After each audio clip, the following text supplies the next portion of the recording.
Okay, here we go, guys. Call this hearing of the Archaeological Review Committee of March 27th, 2025 to order. And we have the roll call, please. Sorry. Chair Eck, Present. Vice Chair Pierce, Present. Member One, present. Member True, Present. Member Beckler. Excuse. You have a form, Chair. Thank you.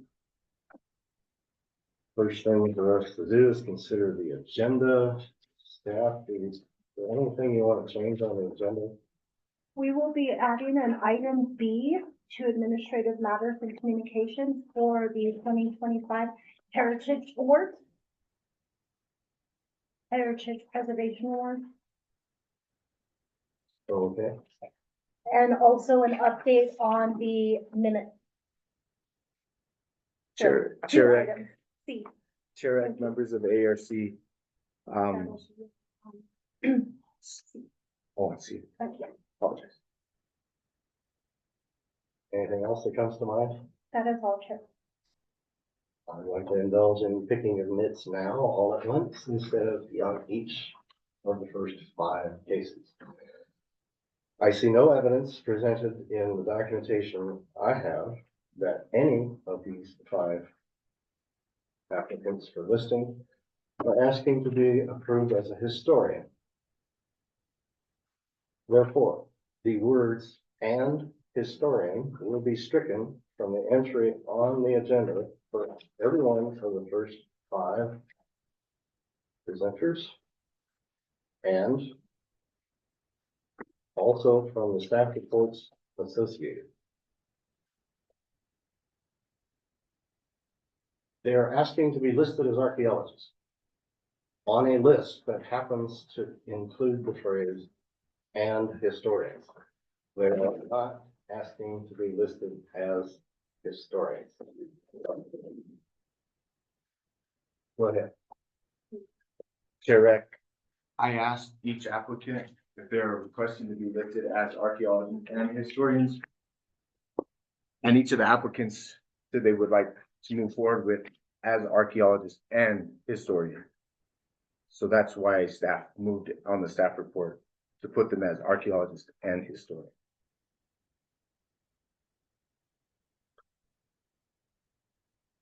You have different qualifications. We do too. There is. And once again, seeing nothing presented to support an application as historian, I would offer that it would be wise to strike those 2 words from all those entries and all the staff reports associated.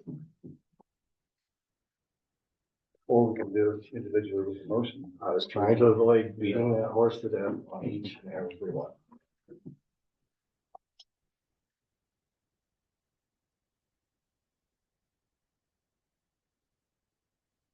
The only people who are currently on that list as historians, to my knowledge, are those who actually qualified to be historians. If someone got on that list as a historian as an accident of editorial error, we'll have to live with that. But I don't want to change the list from what it is to something that it is not. Yes. Correct. So if the criteria for historian have not been sufficiently addressed for each of those applications, but only archaeologists, then if it is the pleasure of the committee, then we can strike those and just proceed with archaeologists, and we'll work with the applicant to determine how they want to proceed with historian.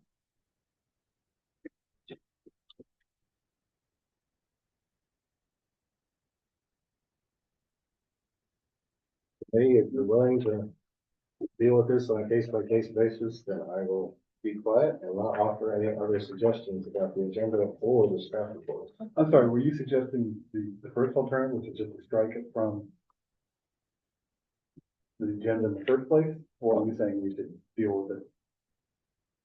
in Yes. this case. Yes, so with each case, Okay. do not qualify them for historian, but just for archaeologists at this point to see if they qualify and make a determination on that basis only. Understood.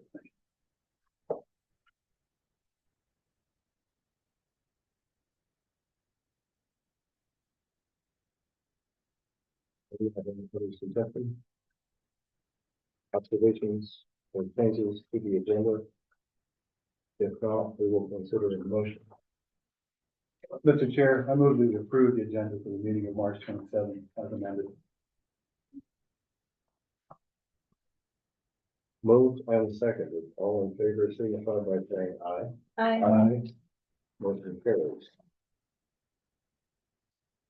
We will talk about minutes later. Having none in front of us, we will move to matters from the floor. We have several people in attendance. I can't tell if we have anybody in attendance remotely. Now is the time to raise matters from the floor. Chair Eck, members of the ARC, staff is working on ARC minutes, and we have May 23rd, 2024. It's in review by senior management. June 27th, 2024 is in review by management. August 22nd, 2024 is in review by management. October 24th, 2024 is in review by management. January 23rd, 2025 is in review by management, and February 27th, 2025 is in review by management. So next hearing, you're gonna get 6 months of minutes. So we have, staff is internally is writing all the minutes, so we're gonna get this to you as soon. Just a heads up. Let me, Paul, I mean, I do assume that the goal here is to have the minutes available for the next meeting. Is that Yes, sir. right? Yes, Let the yes, days that's the turn goal. around. Because they don't do us much good. Within 10 days is our goal. The city clerk, once Melissa left, just said, it's your responsibility, and we didn't have that plan for accordingly, so we had to do some backtracking. Apologies for the delay. No, I just heard, under review by management, and I thought, bottleneck that's gonna. Oh, okay. 2 or 3 months later. I hope that. No. No. And going forward, we'll stay up to date. Yes. Great, thank you. There are no other matters from the floor. Old business is none before us. We'll move on to new business. And if I mispronounce anybody's name and you can't understand what I'm saying because of this happy sinus situation, apologize in advance. First case, 2025116, Jeremy Lovin, applicant requests approval for listing as an archaeologist and historian for the Riverview Trails and Suburban Archaeological Review Districts on the City of Santa Cruz list of approved archaeologists and historians. Thank you for the staff report. Paul, anything to add to that? No, Chair.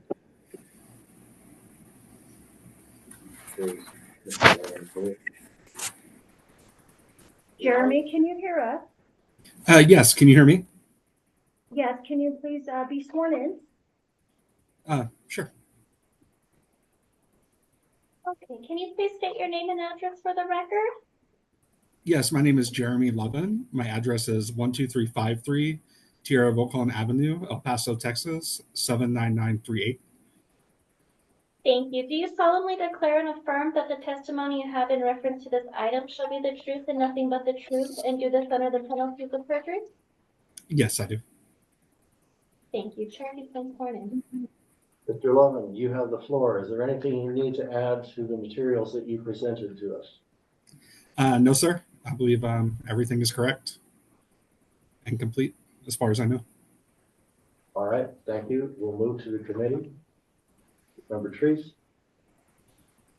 I just have a question going through because I don't understand this term. Extramural thermal features. Could you define that? I've never heard that before, so I just don't know what it is. Oh yeah, Out of just curiosity. just a feature outside of a structure.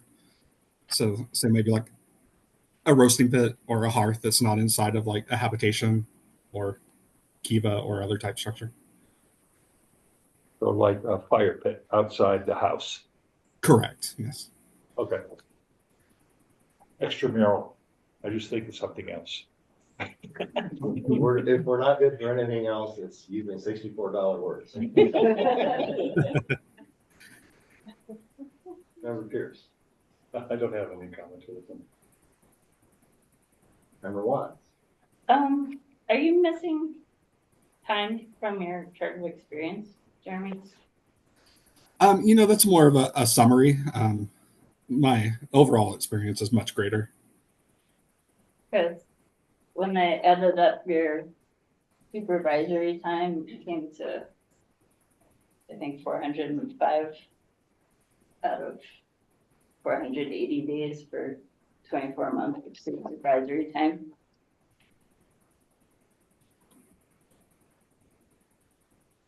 So, 480 is the. 480 is equals 24 months, which is 2 years of supervisory, which is what the. Oh my god. Yeah, supervisory. I mean, I have many, many years, probably going back to 2017 until the present, in various capacities as principal investigator, project manager, field director, crew chief.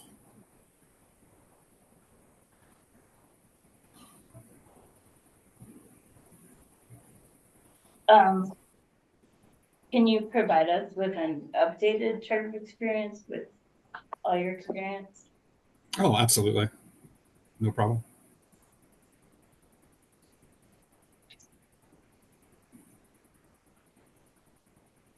Okay. Thank you, Member Wands. Member Bechtel. I have no comments other than wondering about the experience.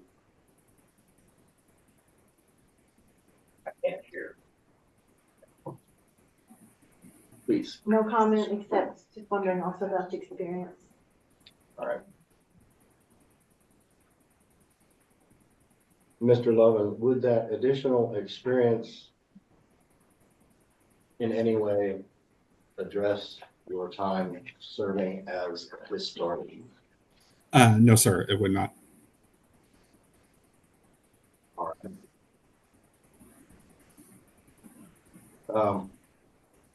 In view of the fact that I think a consensus would like to see an updated chart of experience, I will throw the ball in your court. Would you like to withdraw the application and come back when you can present the entire set of evidence in support of your experience? Or would you like us to act on what we have in front of us? It seems like since the chart of experience doesn't meet the current criteria, it may be best just to reapply. It would be your call, but I think I understood your statement to the effect that it would probably be best to reapply. Yes, sir. That's what it seems like. I mean, if I'm not meeting the current criteria to be listed, I am. I have no problem reapplying. If I could get, if it seems likely that I could get approved pending resubmittal of my experience chart, I would be fine with that as well. We've tried to avoid approvals pending or anything other than editorial matters that need to be fixed by presenters and within the purview of city staff to verify whether or not they've been accomplished. In this case, the committee, I'm understanding a consensus, would prefer to see the entire suite of documentation prior to making any motions or votes. Okay. Yeah, that works fine with me. I'll reapply for the next meeting. Thank you. We understand you have withdrawn this application and will reapply at a future date. Yes. Case number 2025 117. Greg Mastro Pietro Applicant requests approval for listing as an archaeologist and historian for the rivers and trails and suburban archaeological review districts on the city of Santa Fe's list of approved archaeologists and historians. Thank you for the staff report. Paul, anything to add to that? No, Chair, thank you. I apologize to everyone for my unconscious repetitive addition of the letter S after the word river. Every one of these that has come along so far, I currently can't control my tongue very well. Ray, are you with us? Yes, I'm here. Hello, everybody. Okay, thank you. Please be sworn in.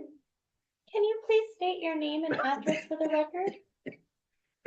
Sure thing. It's Gregory Mastro Pietro, and my address is 718 Ranchitos Road Northwest, Los Ranchos de Albuquerque, New Mexico, 87114. Thank you. Do you solemnly declare and affirm that the testimony you have in reference to this item shall be the truth and nothing but the truth, and do this under the penalties of perjury? I do. Thank you very much. Chair, he's been sworn in. Thank you. Pardon. Gregory, you have the floor. Is there anything you'd like to add to what you have presented? I don't believe so.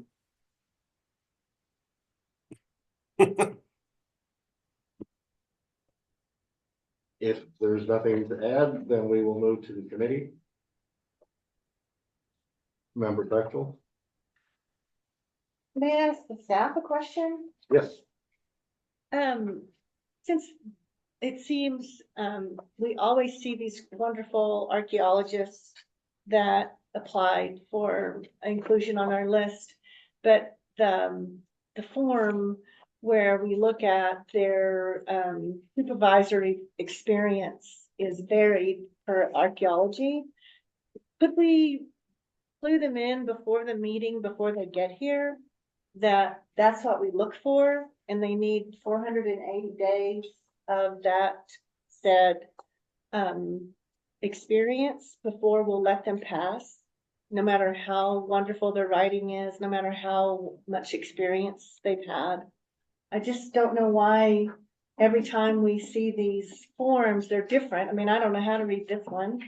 And I don't know, I can't, I don't want to be the mathematician really. And so I would just like to see and tell them in advance when they apply that they have to have 480 days of supervisory experience, or we will not, and we haven't so far, that I've been here 1.5 years or however long I've been here, let them go, let them pass. I mean, I just think it's a waste of everyone's time that we constantly do this every time. Chair, That's my, Member Bechtel, thank you for sharing that. Heather and I were just talking right now of creating so the work chart experience that generally is used is the one that's for the state. And the one that Mr. Lovin used was from the state. And Heather and I were just speaking of creating one for the city. In a manner that just, if they're applying, we can share this work chart experience with them that shows what they need to meet. And we were just talking that just now. Yeah. So we're gonna work on that. that would be my request. We'll work on that one. Thank you. In the interim, until that's ready, it might be helpful just to remind people. The easiest way for us to review it would be to strike anything that's not supervisory, just remove it from the chart, because we're not counting it. So the totals will be a lot easier if we don't have to, go line by line and count them ourselves.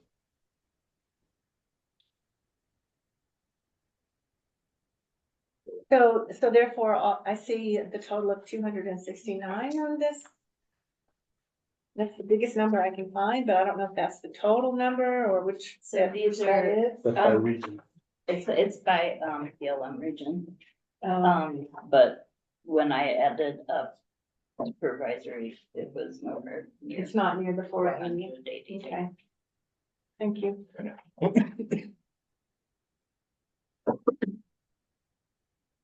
Excuse me. Member Priest. I guess, I wrote to Paul earlier in the week and, I know he's busy, but I just needed a directive on what we're looking for. And maybe when you create your chart, you could say, because I don't know if field director is supervisory, I assume it is, but and then crew chief, is that supervisory? I don't know. So that would be helpful. Just make it, let them say, okay, yeah, if I'm a crew chief, I'm a supervisor. I mean, if you're in construction, that's sort of, yeah, you're the chief carpenter or whatever, But, yeah, just kind of synthesize the nomenclature. We can bring a draft back to this committee and have you all review and approve it. Okay. The Cool. template to do this. Great. Very good. Anything else? No, that's it.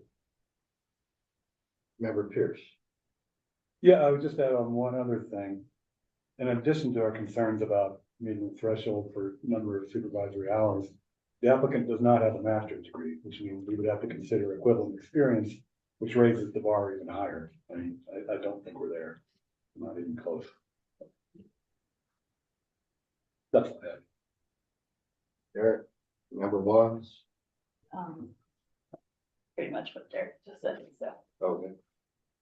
Nothing else? No. All right. I note that the descriptions that I could make sense of and the chart does not specify any experience functioning in the role of historian. Is that the case? Greg? Mr. Master Prieto? Yes, sir. I missed that. I couldn't really hear you. I apologize.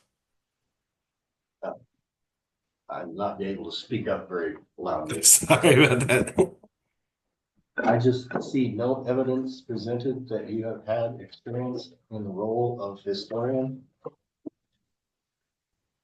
No, I was actually applying just for the archaeology position.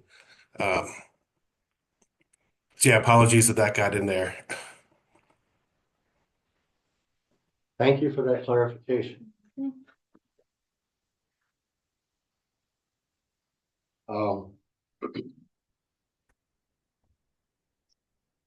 Your sample of writing. I realize you work for a firm that employs people who do editing. I do not presume that you yourself edited this. I would just say there are some unfortunate word substitutions here and there that could make a non-archaeological reader giggle because it implies something that is not actually being discussed. But that's neither here nor there. We will move to committee for a motion regarding your submitted application.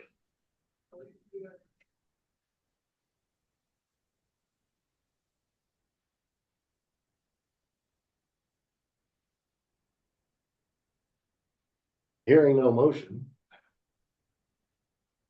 Mr. Lovin, would you like to withdraw the application and resubmit when you have the tedious details of your experience chart ironed out and can provide supporting documentation of all of this? I'm sorry, I used the wrong name. All I can see on the screen, because I'm blind, is Mr. Lovin's name. I can't see Greg's name. I do apologize, but I am functionally blind, therefore I'm trying to do what I can.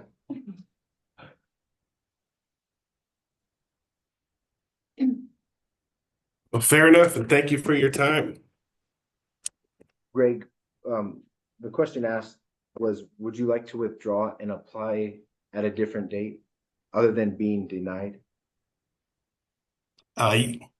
Sure. Okay, that's the best bet. Withdraw. If you say I withdraw, then you can come back and we don't have to start a new case and you can present the information requested by the ARC committee. Yes, I'd like to do that. Withdraw the application now and come back in the future. Thank you, Greg. Thank you, Greg. Case number 202511A. Natalie Rodsham, applicant, requests approval for listing as an archaeologist and historian for the River and Trails and Suburban Archaeological Review District on the City of Santa Fe's list of approved archaeologists and historians. We have your staff report.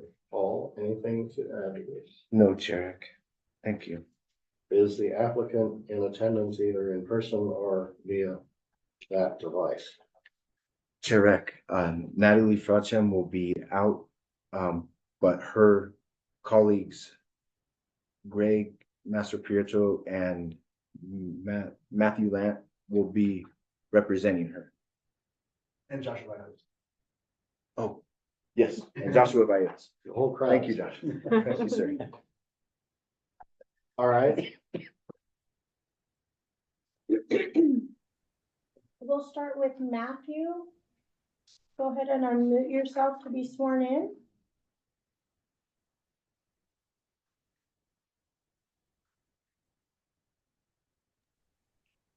Hi, this is Matthew. I'm here.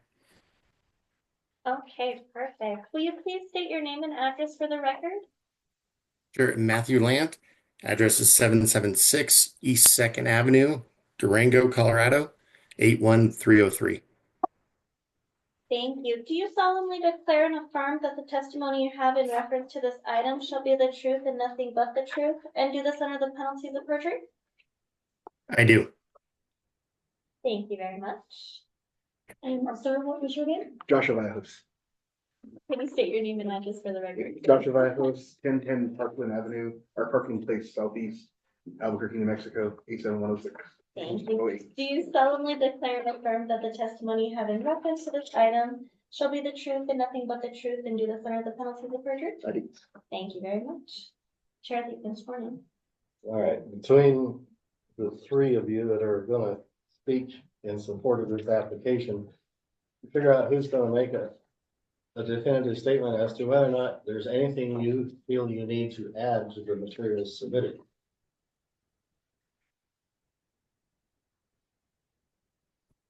If I may, I have a question. The experience chart on it, is that for the experience for Santa Fe city limits or across the whole of your experience?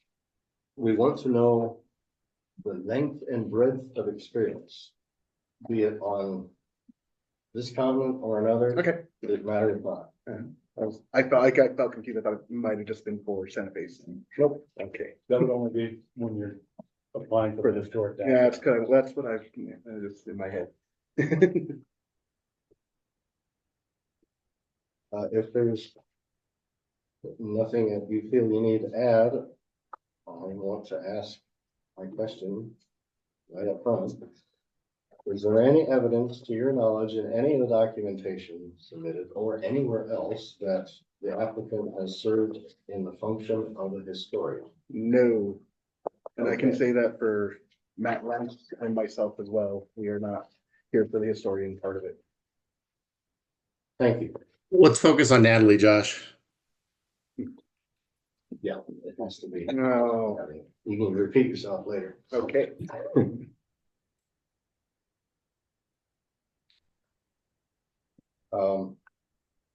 Member Pierce.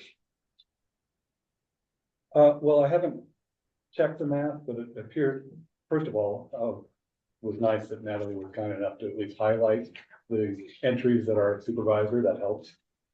And according to her math, she does minimally meet the qualifications in terms of number of days. I do have a question about writing sample though. We did get a writing sample, however, it has nothing to do with archaeology. It's a how-to manual for GIS. Looks like it's an internal user's guide specific to your organization. The purpose of a writing sample is not whether or not you can complete full sentences, it's whether you can talk intelligently about archaeology. So I would not consider that we have a writing sample case, which is problematic because everything else looks good. Can you refresh my memory on the code and whether that is an actual hard and fast requirement? Standard we usually hold people to. So. Right, Chair Eck, Vice Chair Pierce, for the qualifications for the ARC members in 14-2.7 E2 for the archaeologist, an actual direct charge of archaeological reconnaissance or treatment required by an archaeological permit shall meet the following minimum qualifications as provided in a resume or by the other means. A, hold a master's degree in archaeology, anthropology, or closely related field with a specialization in archaeology, or have equivalent training or field experience, the sufficiency of which is determined by the ARC. Have at least 2 years experience in directing archaeological projects, including at least 6 months of field experience in the Southwestern United States. And C, be listed in the State Historic Preservation Directory of Archaeologists as a principal investigator or supervisory archaeologist. This requirement shall not apply to archaeologists who are currently on the city's list of approved archaeologists as the executive date or ordinance number, or to archaeologists appointed as members to the ARC. Now, the process, under my understanding by the ARC, the requirement for a writing sample has been taking place long over 10 years. And given that it's been taking place for the duration of time that it has been, then it now has become a part of the process in which is directed by the ARC. It may not state it in the code, but it is a recommendation that staff shares with all applicants applying to be listed, a writing sample. I did share with Natalie of the Ms. Broadsham of the writing sample, and I thought it was uniquely different because sometimes we get some uniquely different stuff. And well, she created a technical report on how to do GIS analysis, and I thought that was fascinating because you don't see that very often. However, it's not when I requested from her and her staff something that they have done, a personal research, master's thesis, some kind of literature write-up of their breadth of knowledge in archaeology, but it's not in the code. But yeah, I mean, I see in the chart of experience multiple entries that say report author, so I'm just curious why we didn't get one of those reports instead of this GIS how-to. She is our GIS expert. I would say that was her call to make that. I couldn't tell you why she chose that one specifically, but she is the queen of our GIS. She's the best in the business I know, or at least GIS wise. And at least the way archaeology is going right now, if you don't have GIS going into it, you're not really doing real archaeology. Fair point. That's just because somebody has extensive experience in GIS doesn't mean it's turning those out in the field, recording features. So there's an implied connection there, but you haven't actually documented it. So again, as far as I'm concerned, we don't have a writing sample that meets qualifications for that purpose. Again, we're stuck between a rock and a hard place with this applicant as well. That's all I have for the moment. But.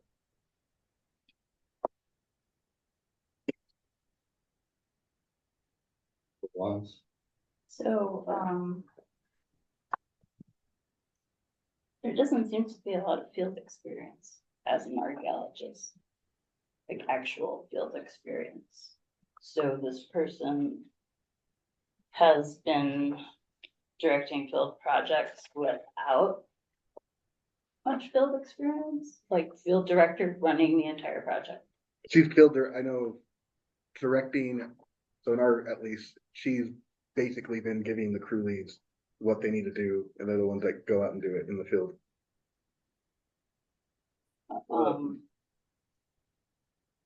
So, for instance, where it says project manager, that may not actually involve field work on it. That would not. Besides the data that others bring in. Yes. Okay. I'll say that, yeah. Because almost all of this, not all of it, but almost all of it, as a supervisor, is report writing and report prep. Yeah. You don't need the columns for survey and excavation and. Yeah. Because they're all blank. Yeah.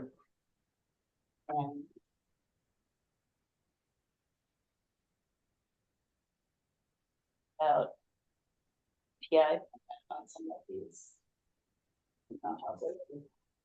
person in charge of the project. The entire project.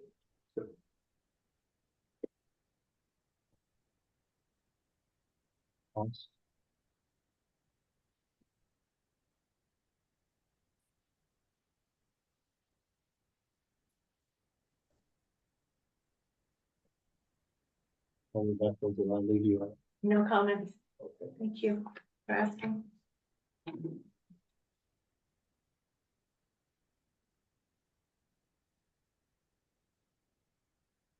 In view of the lack of clarity concerning the experience, which in generous view of someone counting the way Member Pierce did, just barely meets. I would submit that it is insufficiently supported by the evidence at hand. So I would offer the same opportunity as the earlier applicants. Would you wish to withdraw and submit at a later date with full materials? Or do you wish us to proceed on the basis of what is at hand? Mr. Vallejos, here representing Ms. Ratcham. I will, Would you like to withdraw this case until she has? I'm gonna say on behalf of her, with the writing sample specifically, I will say probably yes, yes. We will, So withdraw. yes. Thank you. Thank you, sir. We will now move on to the next case. 2025119, Matt Lant, applicant, requests approval for listing as an archaeologist and historian for the river and trails and suburban archaeological review districts on the city of Santa Fe's list of archaeologists and historians. We have staff report. Paul, anything to add or anything? No, Chair. All right. Applicant has, I think, appeared on the screen as an attendant. Matthew Landon, correct? Land has already been sworn.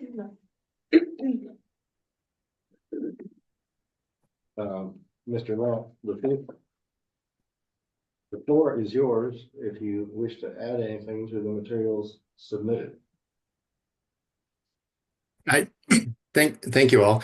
Appreciate your time. I believe they're complete. I think I might clarify, given the supervisory question, that on the chart of experience, this is just my experience in New Mexico, and the only one that is not supervisory lists me as crew for half a month. The rest of those would be supervisory.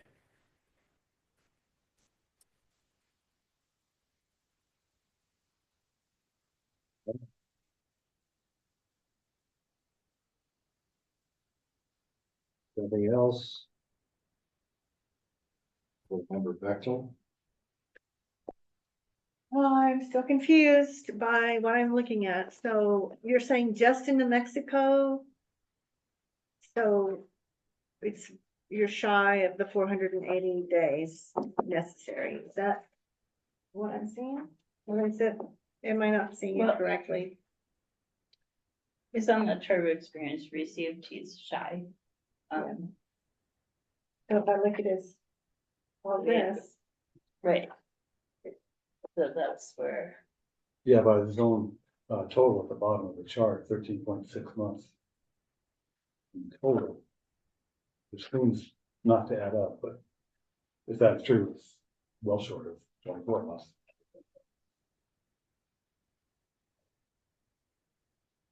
I would suggest that perhaps the two parts of the chart are dealing with separate areas, and therefore the grand total may be intended to sum the two charts together. That is correct. Oh, okay. Yeah, One of them is New Mexico specific. The lower portion, my apologies, is areas surrounding New Mexico. Relevant experience. Then the two subtotals would be 17 and 13.6, which is, yeah, that's over. 30.6. Okay, thank you for that. So that would Thank you. reach the threshold. Mhm. Anything else, Gavin? All right, thanks. Number one, I just wanted to confirm, are you listed as a PI under the state or just a supervisory crew chief? I'm listed as a PI. Okay, thanks. And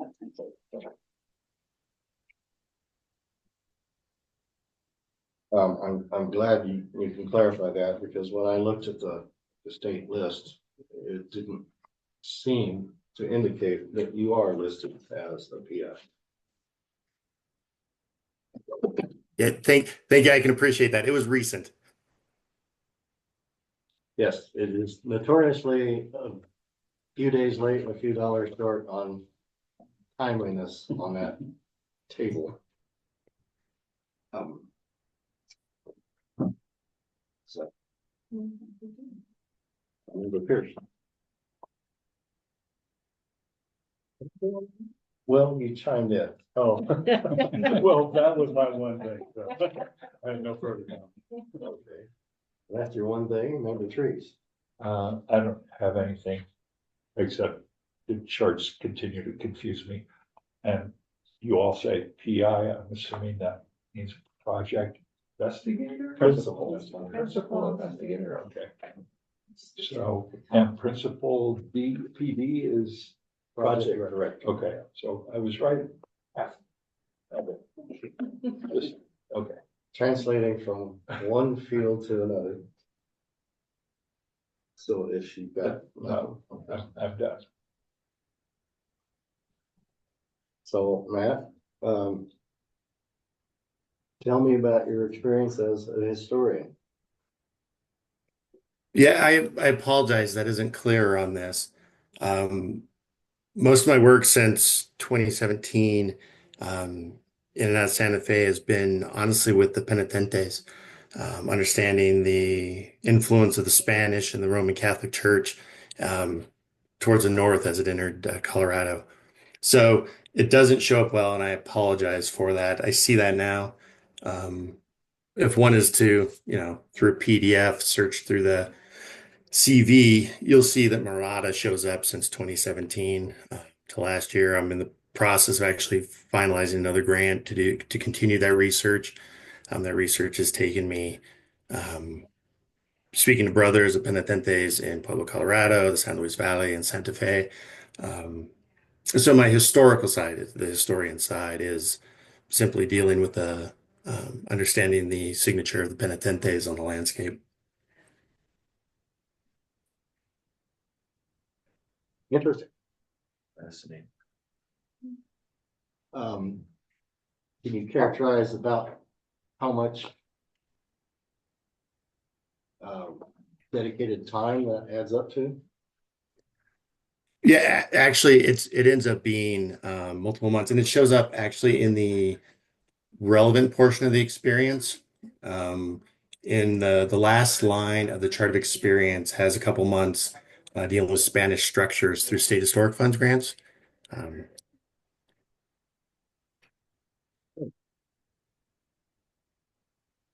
I could have certainly highlighted that better. My apologies.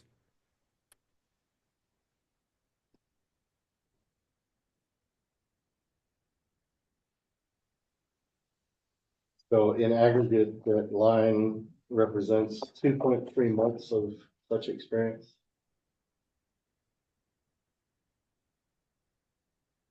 Is that correct? Yeah, for this very specific penitente stuff, certainly the San Luis Valley Class 1 with the BLM was much more involved. We did everything from paleo through Spanish occupation of San Luis Valley. So I didn't break out the San Luis Valley portion that was specifically related to history to the Spanish Entrada, but parts of those, certainly the last one for sure.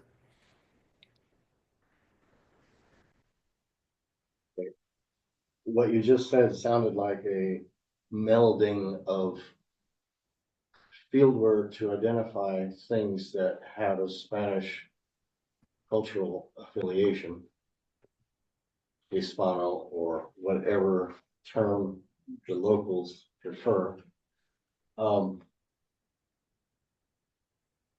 But it was primarily archaeological, was it not? It's actually more historical research.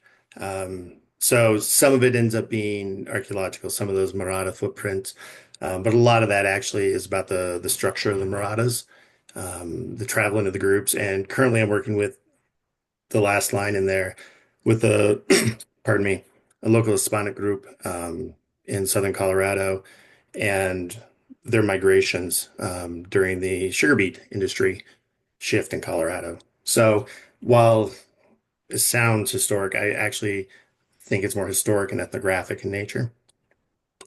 But you're right, I've always been someone who blurs those lines, so I understand why that might sound like it's just archaeology, just history, but it's really more the history and the ethnography with the local folks. Thank you, that's very interesting.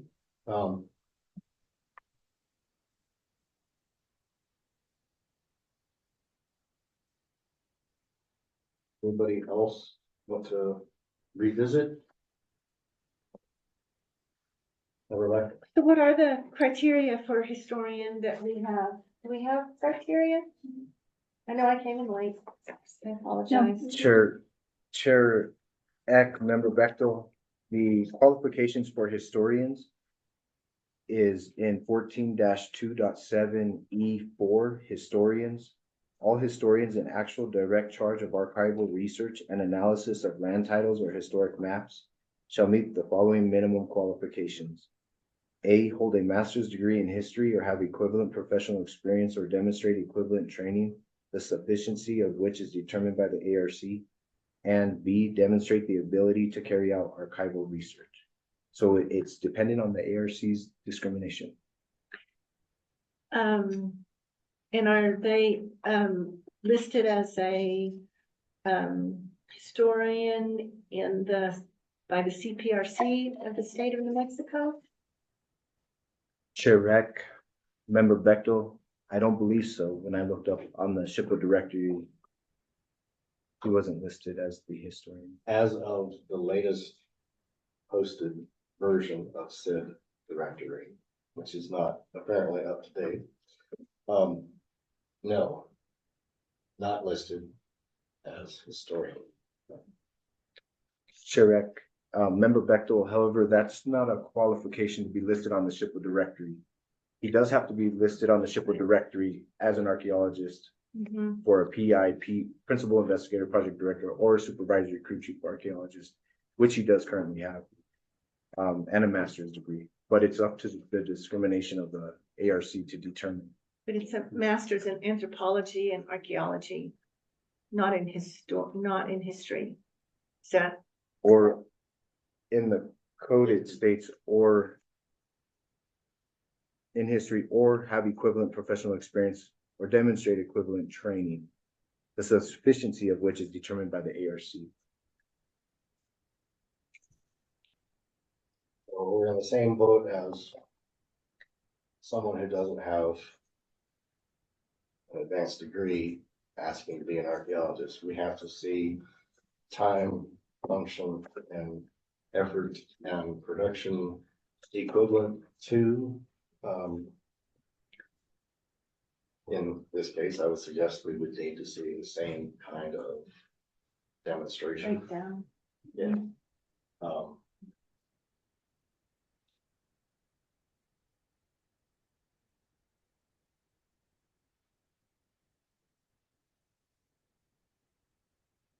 Well, we have an application before us. We've heard supporting testimony. Does anyone want to make a motion? Yeah, Mr. Chair, I will make a motion, but first I want to express a comment directly to Matt.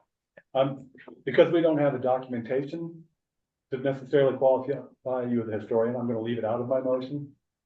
But I would encourage you to apply separately for the historian listing, when you feel comfortable that you reach the threshold and can defend your position, please do, because we have a shortage of historians working in Santa Fe.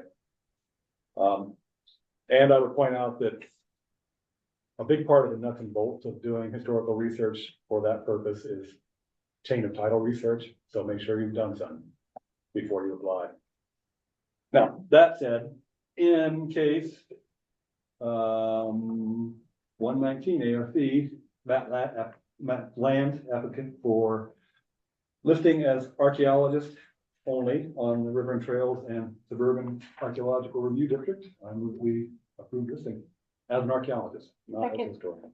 Moved and seconded. All in favor signify by saying aye. Aye. Motion carries. Thank you, Matt, and I want to hear a lot more about what you learned about the penitentiary. I know, me too. Mhm. Right? Yeah. Thank you, Matt. Fascinating.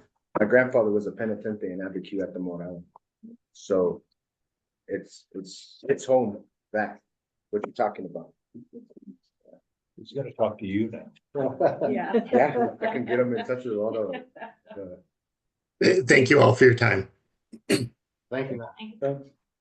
Case number 2025120, Joshua Vallejos. Requests approval for listing as an archaeologist and historian for the River and Trails and Suburban Archaeological Review Districts on the City of Santa Fe's list of approved archaeologists and historians. We have a staff report. Anything to add or change, Paul? No, Chair. Thank you. We have the applicant, Joshua, you're still sworn in. Anything you want to hold forth about? I am here to apply for the archaeology, not the historian. So your permission, I will strike the word and historian from all consideration of the rest of this hearing.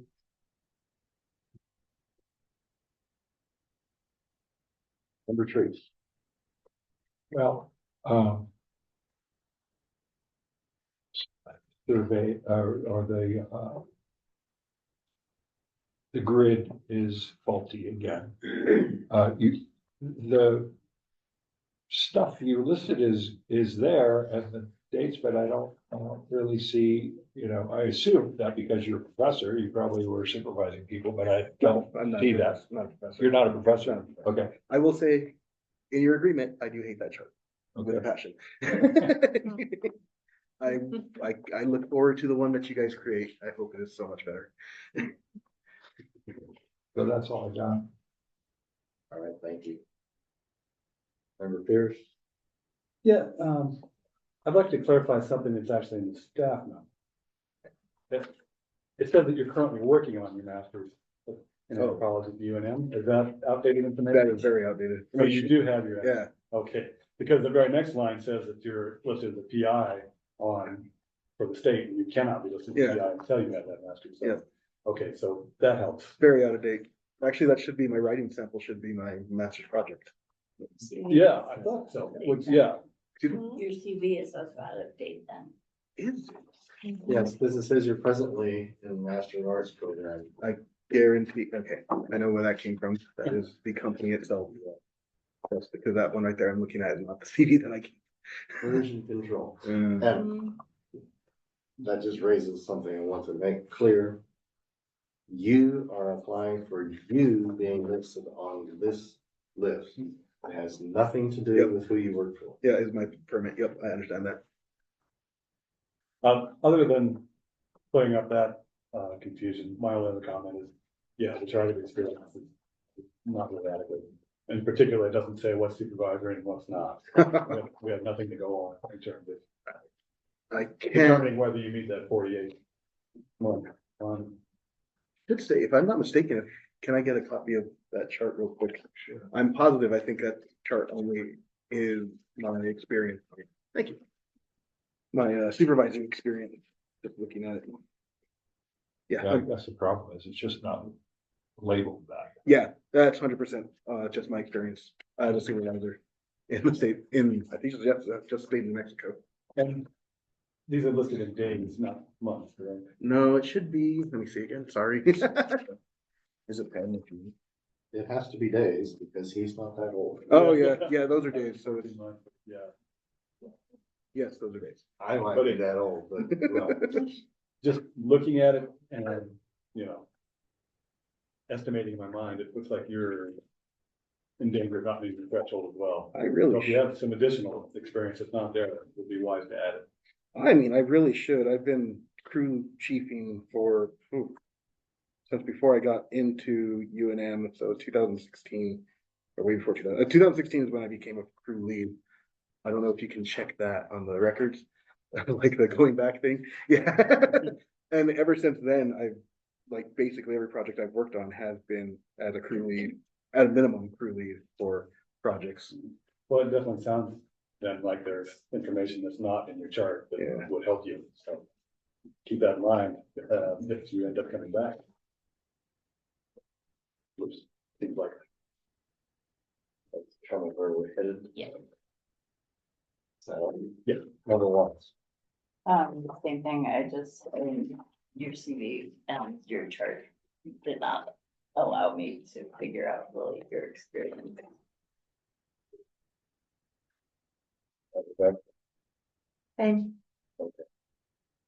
so. It's the same to you. Do you want us to vote on what we've got, or do you want to withdraw and come back after you've got the ducklings lined up? I guess I will come back when I have the ducking lined up. Thank you. thank you. Thank you, Mr. Vance. Thank you. Now, you need to move. So it's going to be a new person coming in. Case number 2025 09 Ron Letters, agent for Scott Long, applicant requests approval of an ecological inventory report of 0.7244 acres for the proposed development at 449 Camino Monte Vista in the River and Trails Archaeological Review District. Thank you for the staff report, Paul. Anything to add? No, Chair. Thank you. We have Mr. Witters, will have to be identified, etc. Thank you. Please raise your right hand. State your name and address for the record. Ron Winters, 109 Calle Paula, Santa Fe, New Mexico, 87505. Thank you. Do you solemnly declare and affirm that the testimony you have in reference to this item shall be the truth and nothing but the truth, and do this under the penalties of perjury? I do. Thank you very much. Charity's been sworn in. So Ron, you have the floor. I thought John Murphy, who I use a lot of times on project parcel histories, was very good and was quite in depth. And I know something like this, I could spend a lot more time than John did to gather this much information. Unfortunately, the house that the prior house on the property was raised to the ground. I mean, I found very little, in fact, you saw a few IOs even located.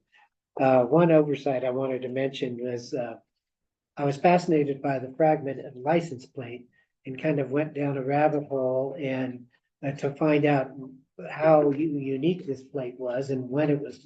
And I figured there had to be information on that. And unfortunately, when I did finally find it, I have not cited where I found that information. And I will have to recreate that. But I thought it was fascinating just with the few letters I had at the top of the plate to know that it was something unique and pinpoint it to that year, the only year it was ever used. So that's it. All right. Number one.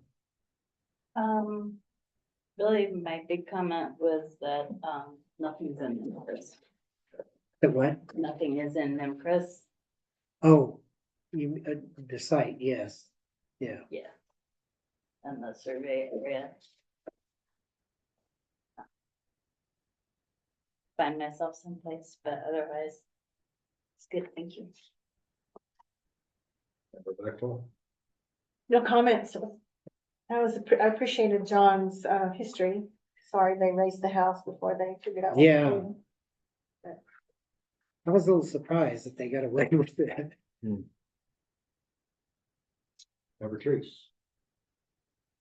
No, comment, always appreciate the depth of information that you give on your reports. It's really nice to see.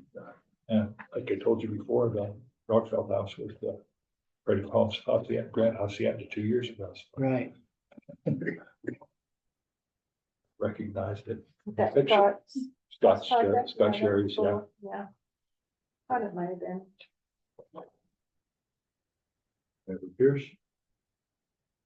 A couple of things. Ron, you do go down the rabbit hole sometimes. It's fun to go there with you. Between you and John Murphy, I always learn something every time. Yeah. So, Thank you. well done. The other thing I'll point out, just proof that I read it, is on page 33, your paragraph dealing with the blue plate special. There's like a redundant sentence fragment there. Okay. That sentence for restaurants and diners that occupy, there's a piece that repeats. It needs to be. That's in the which? The first paragraph under the. Blue plate section heading, special. yeah. Starting with the second sentence there, restaurants and diners. And then it says served hearty and affordable meals, and then very next line, served hearty and affordable meals. So part of the sentence just repeats. Got it, okay. Otherwise, very good report, thank you.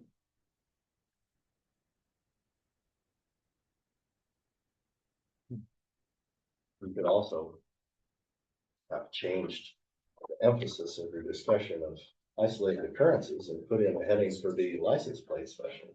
To balance the blue plate special. Yes, yes. That was, David, that was the only thing I could find about that, and that was fortunate, just going through, numerous sources. And I'll recreate that so I can add, the reference to that. Just in case anybody's paying attention, that's one of the editorial things that we accept that people do, and they'll submit to staff and they'll say, yep, we did it, and we'll go on with life. But I do want to ask you about the gardens. Because I can see the house there for years on Google, and then poof, it's gone. And then the gardens are still there. Are they gone now? Yeah. Those rock alignments, the pathways. No, the path, I think I showed you pictures of the pathway. But there are a couple pathways there. They're overgrown and in disrepair. Let me see if I can find. It's probably, it's in the overview, I think. Yeah, let me see. But I did take photos.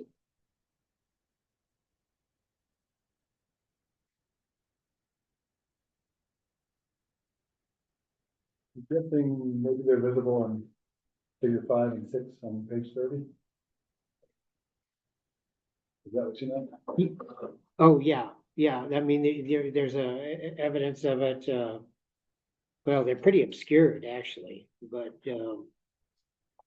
yeah, they're just the pathways. The only evidence that I knew that there had been something there, and then the historical research, turned up, yes, that there was a house there, but not. I mean, some of them were just gravel. It wasn't a permanent feature. So there seems to have been 2 stages of erasure of. Oh, they were building. They were The building disappeared and then the gardens disappeared. Yeah. Some years later, because they were still visible pretty recently. No, they were thorough in their destruction. It was a great big going. I guess they figured if they got approval to knock down the building, they better go whole hog. What's a garden? All right, that's all. Motion? Mr. Chair, I move that we approve the 2025 10090 RFP 449 Camino Monte Vista with the requested corrections, the missing citation. Thank you. Moved and seconded, all in favor signify by saying aye. Aye. Motion carries. Thank you for that perfect emulation of the way I said it. Case number 2025103. Tom Winters, agent for Paul Kennedy, Souder, Miller and Associates, applicants request approval for an archaeological monitoring plan for the proposed installation of 210 feet of subsurface sewer lines at 570 1/2 Garcia Street, Unit B, in historic downtown and River and Trails Archaeological Review District. Thank you for your staff report, Paul. Anything to add or change? No, Chair. Thank you, sir. Ron, you're still scoring in? Yeah. On the floor. Not really much to say. I'm going to be very curious what turns up here. You know, where it's located and the fact that they're tying into the arroyo. You know, I thought was interesting that, you know, that's where that main line runs. So I'm, like I said, you'll hear about it, but I'm curious myself as to what that might turn up. All right. Number one. Don't think I had any comments on this, but if I did, it's sitting on my desk. Have your desk. called. Should I come over? Number two. Pretty sure I remember. No, nothing. Okay. Now we're back. I don't think I had anything either. Oh wait, there's some pages. Oh, that's the next case. I have pages folded over, so no comment. Pierce, No comment for me. only one little editorial thing. On page 7, Exhibit 3. Doesn't seem to show the entire footprint. I see the wing coming out of 570.5 does not appear on figure 3. Oh, I see what you're talking about. Yeah. I'll have the client amend that. These were provided, yeah. It's just a little line and it's obvious if you can read a map, but on the Yeah. other hand, it's supposed to be complete in and of itself. Got it. Yeah. That is all.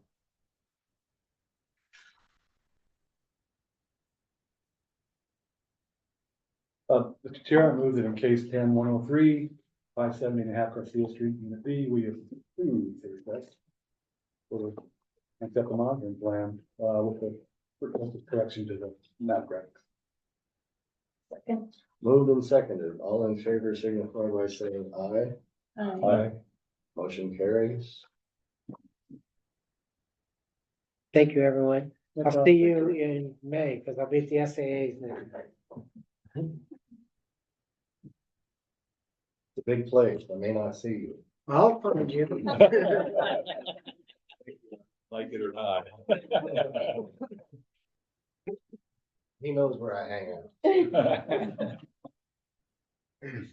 Case number 2025104. Office of Archaeological Studies, agent for Easy Fiber, applicant requests approval of a monitoring plan for phase 1 subsurface fiber optic utility line project in sections 6, 7, and 9 in the River and Trails and Suburban Archaeological Review Districts. Staff report. Paul, thank you. Anything to think, sir?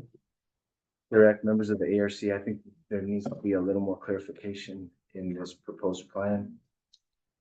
And I believe that if Easy Fiber and the applicant could come together to the ARC and present a PowerPoint presentation to show the process of this project. I've been in direct meetings with our city staff, Sean Moody and Fred Mathelier. And getting Easy Fiber their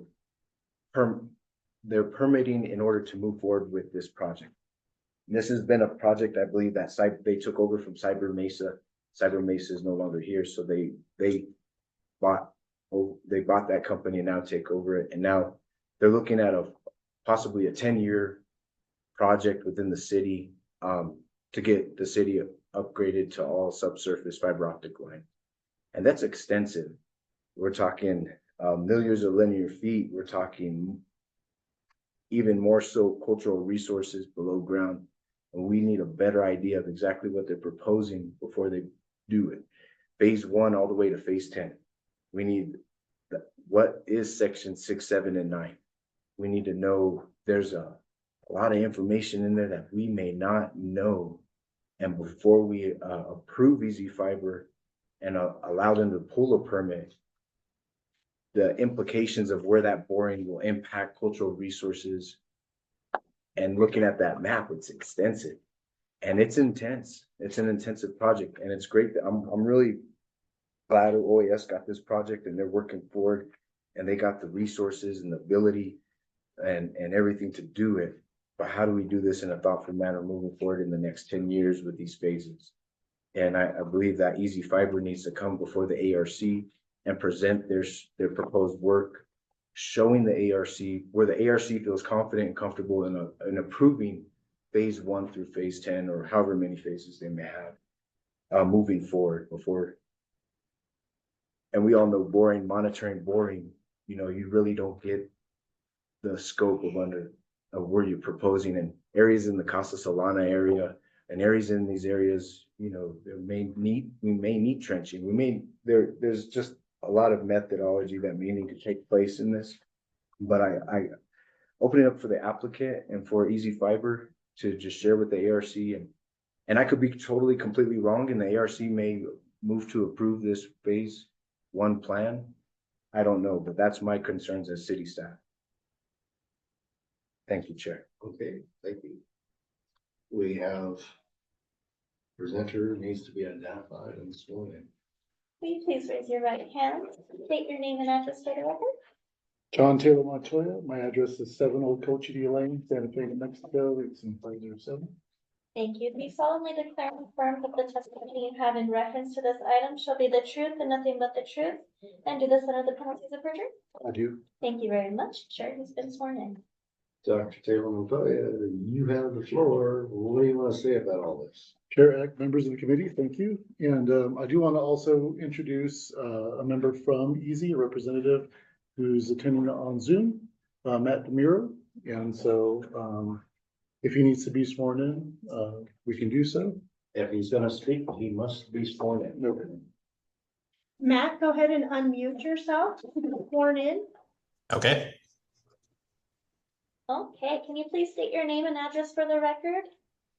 Yep. My name is Matt DeMuro. My address is 18408 Deer Drive in Saucier, Mississippi.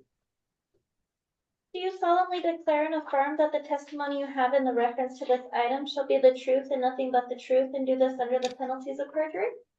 Yes, I do. Thank you very much. Chair, he's been sworn in. All right. All right, well, thank you again. And so what you have here is a draft of a plan, a monitoring plan. Mr. Duran was correct. This is an extensive project. They are proposing upwards of 1 million linear feet of fiber optic installation. What we're presenting here in consultation with the client, we tried to actually pare it down from the entire scope of the project to more manageable areas. And so areas 6, 7, and 9 are their designations. Those are their areas. And it's represented in the graphic, the map graphics that you see in the report here. So what we're trying to do is from our perspective, find in this vast area some coherent sort of geographic locations that also work with the client's work plans. And so 6, 7, 9 were contiguous and encompassed a certain area. And so we drafted a monitoring plan. Also in the plan is an explanation of the proposed construction techniques, installation techniques that they are proposing.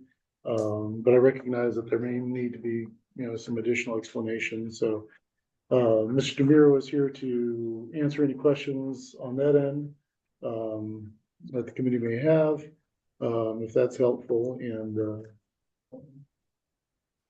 again, one thing I would like to also point out is that, we wanted to present this to the board in a timely fashion.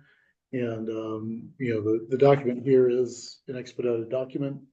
So given the time frame that we were able to work with, what I tried to focus on was doing the research behind it. And then, the writing aspect of it is some of the aspect that was a bit expedited. And so, I hope that you recognize that the research is there.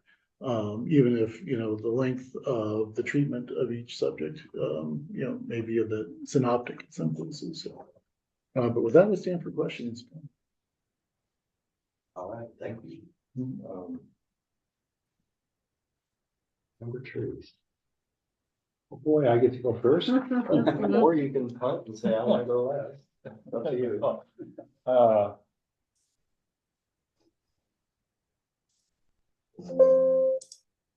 I guess my feeling off the top of my head, looking at this is, it's way too big. For me to wrap my head around. We're usually used to dealing with neighborhood by neighborhood. And this is multiple neighborhoods in various archaeological districts. And it just, I noticed that for the most part, you're staying away from downtown, probably a good thing. But I just, there's not enough information for us to really make a decision, I don't think. We usually see, locations of pull by, everything is just too small. I want to see something big. And, if you're like gonna do certain, like half a dozen streets in Casaslana, let's look at that section and see what's going on with the maps that we have. Can't tell anything. I can't tell anything. I see what looks to be trunk lines with maybe some branches off of it, but it's not defined well enough. Okay. So And I'd be happy to come in and bring our maps. And obviously, once it's on paper, it's hard to really dig in and see the detail. But I'd be happy to come in with our design and where we can blow it up and allow you to see it a little bit better as to how it really looks and where the facility locations would be within the community. How long do you think just this phase would take? 6, 7, and 9. Generally, we technically do about 90 days per section. So standard construction timelines across other areas, it's about 90 days per section for construction across those. So, and that's not 7 days a week. So we're looking at about a year for this section. Am I thinking about that right? Or 3 years or what? So between those 3 areas, that's about 9 months worth of work. Wow.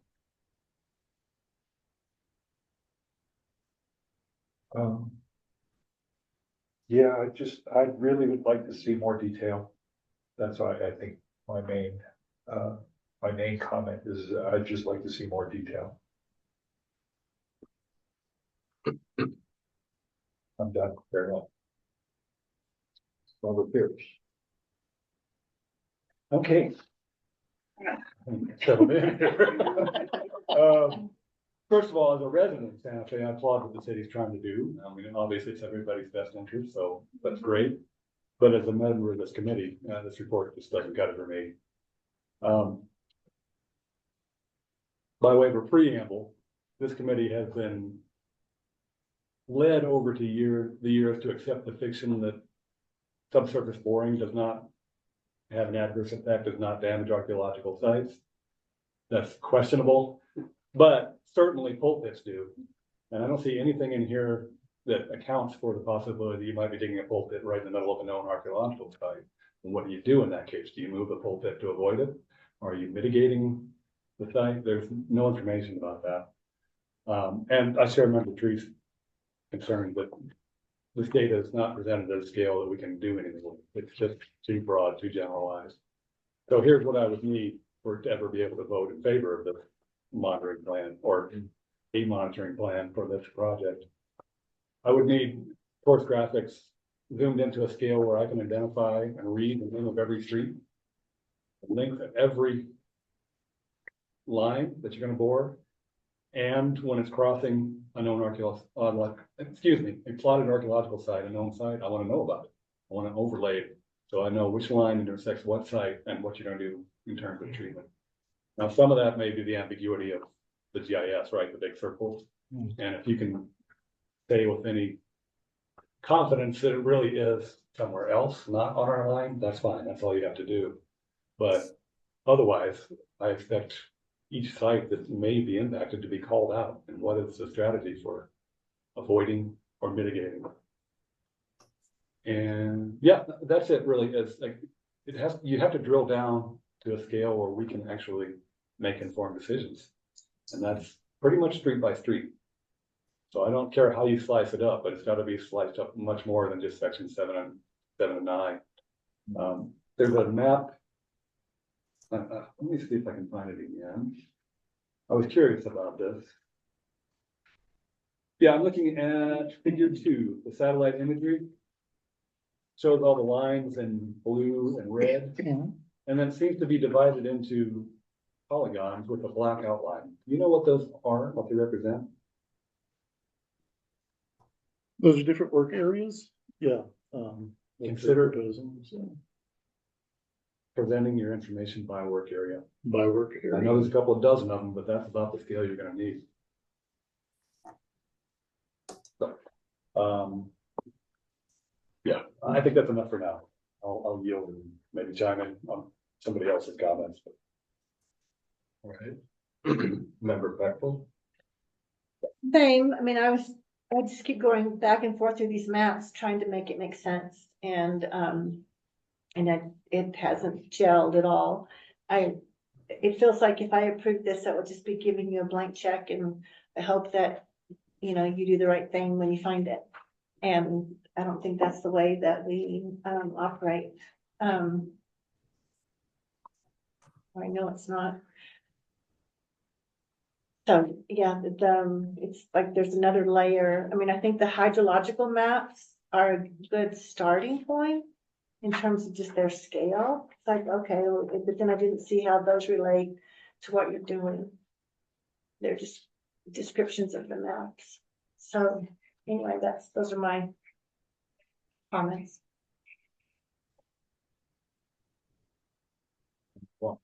I'm not gonna pile on here, but having lived here and surveyed most of these hills in and around here and worked on many archaeological sites here. You've got structures, you've got burials, you have pueblos all in this area.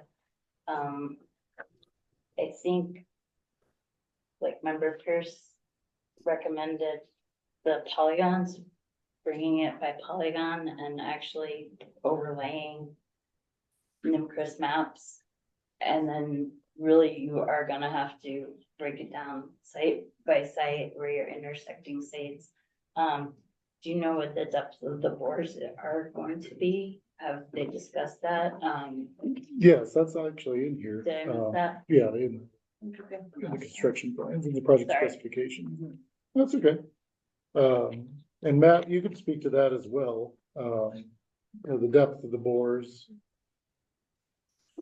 Yeah, so the depth of the bore a lot of times is dictated by Public Works, by the city.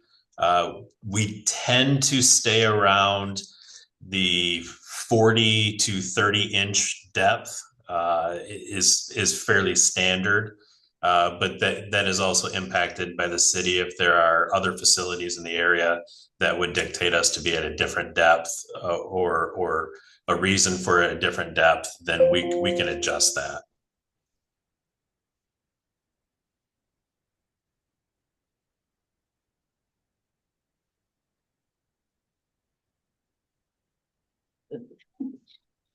Welcome to the danger zone. Yes, yeah, I would.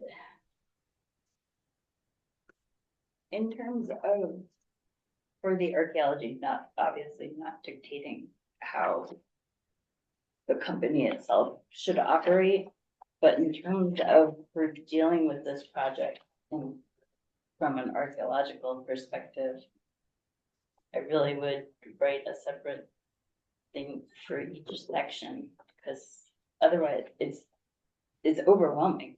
I mean, how much archaeology you have in that area, those areas. Like a separate plan you're suggesting for like section 6 or section 7 or section 9, or a Like, separate plan for Each little Yeah. polygon? Yeah. That's about neighborhood level. Yeah. And given, you're not everything on West Alameda and coming off of West Alameda along the road and the river is, you have archaeology everywhere there. Everywhere. So like just kind of giving a blanket, go ahead and for it's, I mean, it doesn't work. Like, I have a question that maybe you will know, because I've forgotten the threshold. Digging a pulpit in a known archaeological site, would it be large enough to trigger the requirement for a mechanical excavation permit, site by site? yeah. I think it's anytime you're in a known site, you have to have. Yeah, because I've always been, the rule of thumb with anything bigger than a shovel test, you need a. Yeah, and so. the thing is too, I assume some of this section 106, is any of this section 106, is this all privately funded? Still within DOT right away, guarantee, so yeah, there's a state or federal level. And Yeah. they're gonna be asking the same questions.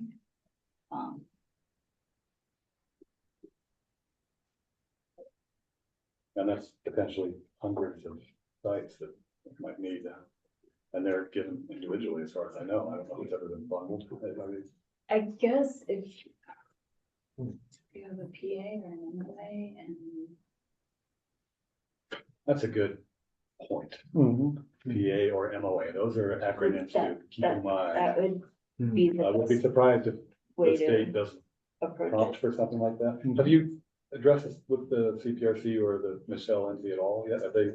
seen- Not yet, no, we've started, with the ARC first, so, so this, no, we're aware that this will go through multiple jurisdictions, and so we're trying to approach it stepwise with the client, as we go through the process. Well, I think in addition to the concerns we're expressing here, Chippewa may have some of their own. Yeah, And that may be one of them, that, you're operating inside known sites. and then you'll Anything bigger also than a have- shovel test, you need a mechanical. you'll also excavation have permit. historic structures Yeah. to deal with. Yeah. Usually it's with the right of way, it's a width from where you're gonna be doing, they usually require a piece. Yeah, and DOT is typically 50 feet. But lots of buildings. Yeah, especially that area. Yeah, and an MOA might help alleviate that burden, right? It might give you a path or at least reduce the requirement for that. But, yeah, I would sooner rather than later begin exploring that possibility because you may be able to get through a programmatic agreement, a methodology that's less onerous that's going to be on its own. Right.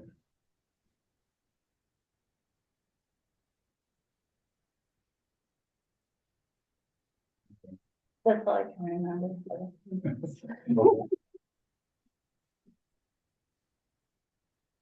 Thanks for needing to bring today. The willingness to make presentation is worth its weight in gold. And just to save time, I would suggest that if you can, make a grant presentation to the CPRC or their representatives, which might be the staff of the SHPO at HPU and this body at the same time, so that we can all see it and understand everyone's concerns. I hate to put you in a tennis match. It'd be better to just do it once. It's right.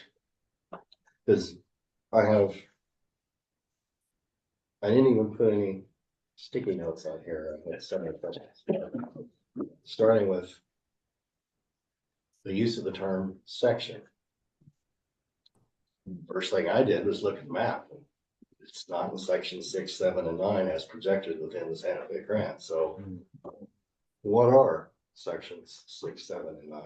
Where are they? What are their limits? The figure that shows all the little neighborhood sub polygons within the larger aggregate polygon that purports to be section 6, 7, and 9. Agree with our Pierce presentation really needs to be at that level. Here's this neighborhood, which is polygon 3B in section whatever, and make it clear, and then go on to the next one, and then go on to the next one, because as it stands, I don't see how we can do anything other than say it's beyond our ability to absorb, and it's certainly beyond our ability to make specific recommendations at this point, because we just frankly don't know enough. If I might ask, section 6, 7, and 9, does that imply that there is section 1 through 5 and a section 8 that will also come to this committee at some point? Yes, yeah. Then I would definitely recommend some sort of agreement that encompasses the entire project. Right, get a standard methodology, get what kind of exclusions you're allowed, get it all down before you advance too far. Otherwise, you're gonna waste a lot of effort meeting requirements that in the end you may not need to meet, because you can negotiate a few of them down a notch. And at this scale, down a notch is a big savings. Yeah. But,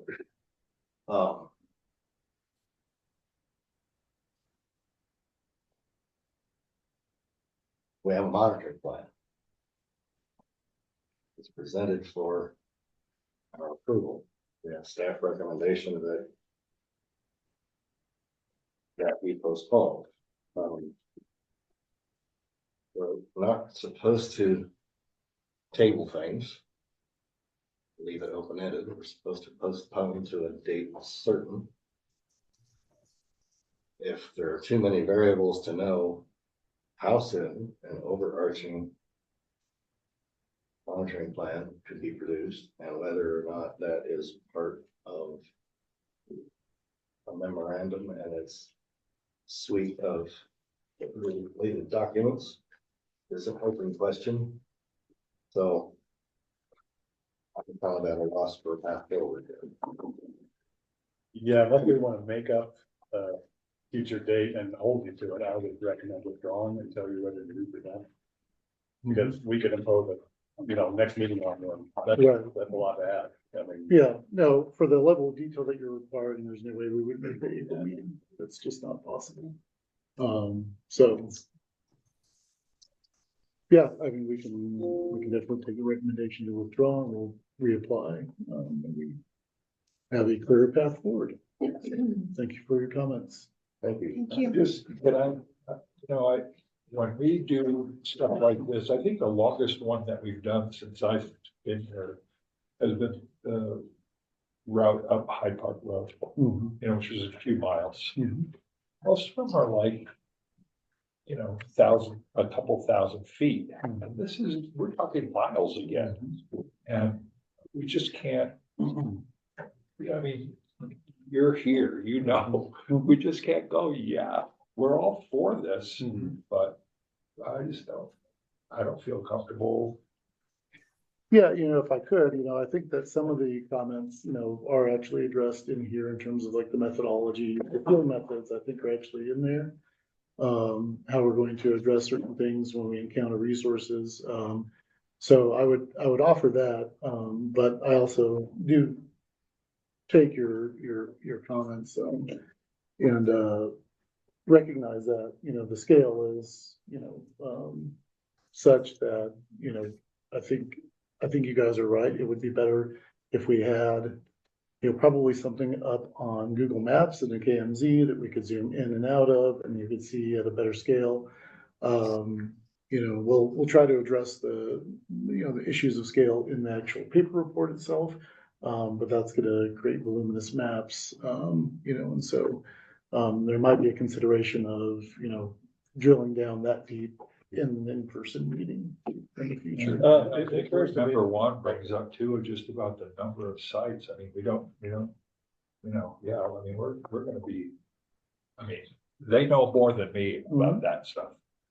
And if we're running into them, like we go a few feet, and we're running into another one, we go 10 feet. I mean, that's gotta be something they have to take into account as far as, their time scale too. I mean, we can certainly understand. I mean, I can because I'm in construction. You don't like to have delays like this, but if they're gonna, every few days, they're gonna have a delay for something, that's gotta be understood. Discoveries always take longer than knowing about the resource ahead of time. So one of our previous applicants who was seeking to be listed submitted a writing sample about creating map books in ArcGIS. This is the perfect use of it, right? Because you can just center the frame in one place, take your snapshot, move it over to the next one, take another snapshot. Right. That would be a very good use of that technology. What we're really looking for is, individual little windows into that larger map. My name is right here. That's a good suggestion. Yeah, I've used that before for large projects, Yeah, so a lot more source graphics, right? To the point where we can actually read the street names next to the alignment. And again, sites imposed or superimposed over that. Gotcha. Okay. Thanks. Thank you. Thanks. Thank you, John. Next on the agenda is administrative matters and communication. Robin, would you like to join us at the table? And Robin is going to give us the Giorgio Keith Museum bi-monthly update, and you have in front of you the March 2025 progress report. Robin? Oh, hello, and thank you for Paul for knocking on my inbox and saying, hey, it's your 2 months. So, Whether you like it or not. yeah, was I like that? No, it's great. It keeps me on task of writing all this up and making sure I remember everything that we've been doing. Yeah, exactly. I know we're doing something out there. What are we doing? So yeah, we're continuing primarily in the basement pit area, large exposure. We are down, actually, as of today, we're down to 10 feet on the farthest east side, up against the retaining wall that you have there. And then as we proceed west across most of the rest of the area, we're down at 9 feet, with the exception of kind of the western third. In the western third, we just finished removing the foundations for the south officers' quarters, which is where we focused most of our attention in the last 2 months. Yeah, we're just now starting to come back to the north structure as of this past couple weeks. So I'll go ahead and kind of dive right on in. In terms of the site stratigraphy, we have continued to identify that ponding deposit that we talked about the last time. It very much appears to be confined to roughly the south third of the project area. It's a very clear demarcation as we go west, and it does extend all the way down to about 7-8 feet below surface, where we start encountering ancestral Rio Grande or ancestral Santa Fe River gravels. So we have an ancestral channel there at the base of the pit. And it appears in the profile in numerous places along the east wall. And so this channel has been moving kind of north and south all through this downtown area.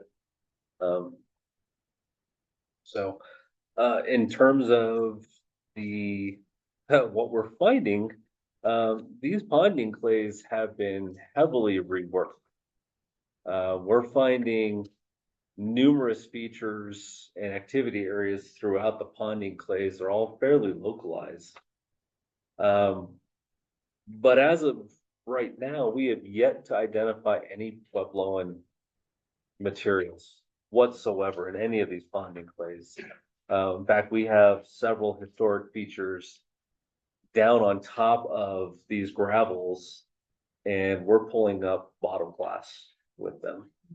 So it's mostly stuff that's, mid 1800s, possibly some early 1800s materials.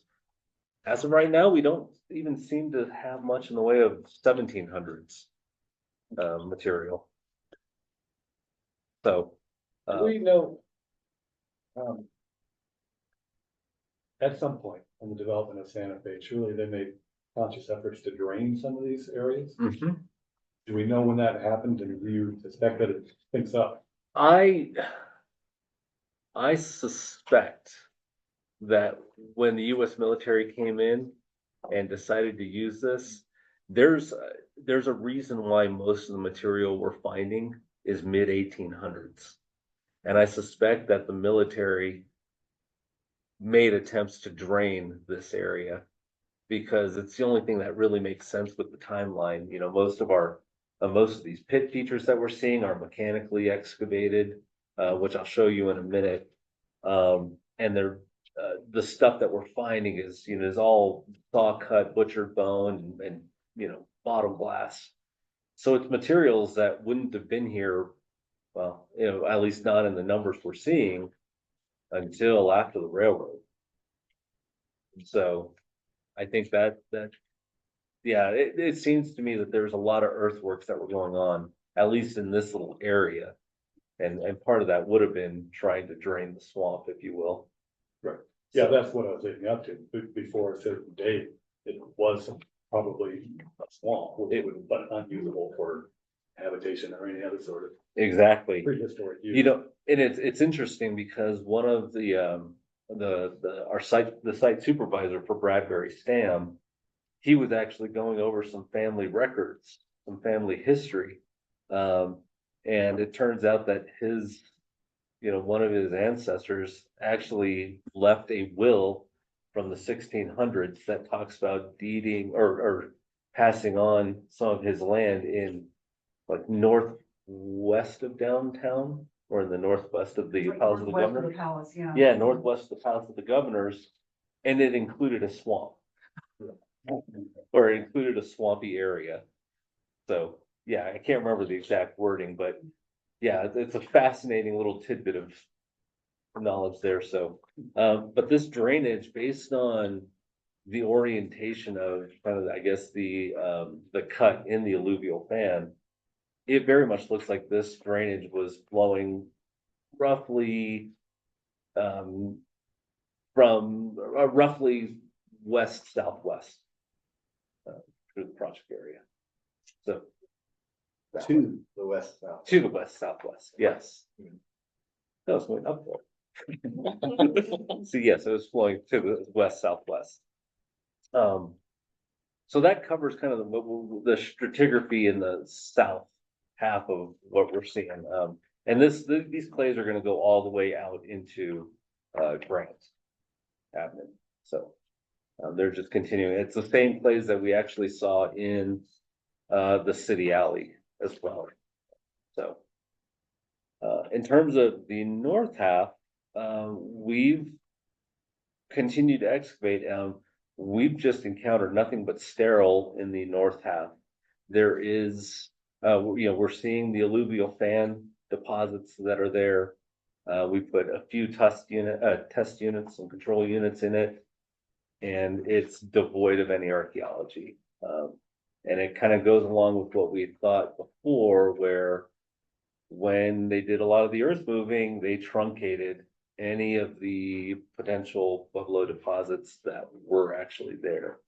That very much seems to be the case. So at least in the north part of the big pit, we're not seeing much in the way of anything. The one caveat to that is we have numerous trash pits that have been dug into there. And these are quite large refuse pits. And almost every single one of them, you look on the first page, you'll see those three circles there. All three of these appear to be post-1920s pits. I think one of the pits is full of mostly beauty products, bottles like hair dyes and skin treatments, and some of them still have labels on them. It's pretty fun. And then others are mostly domestic refuse. And then I think we have another pit, which I outlined before, that had asbestos in it, but that was mostly construction debris. So apparently a lot of dumping was happening in the northern or northeastern part of this spot.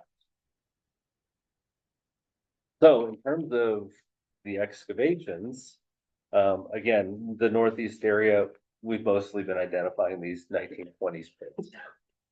And what we've been doing with those, as we expose them during the scraping, the mechanical scraping, we're just doing a judgmental sample of the artifacts, where we're pulling the more diagnostic and intact bottles and diagnostic artifacts out of it.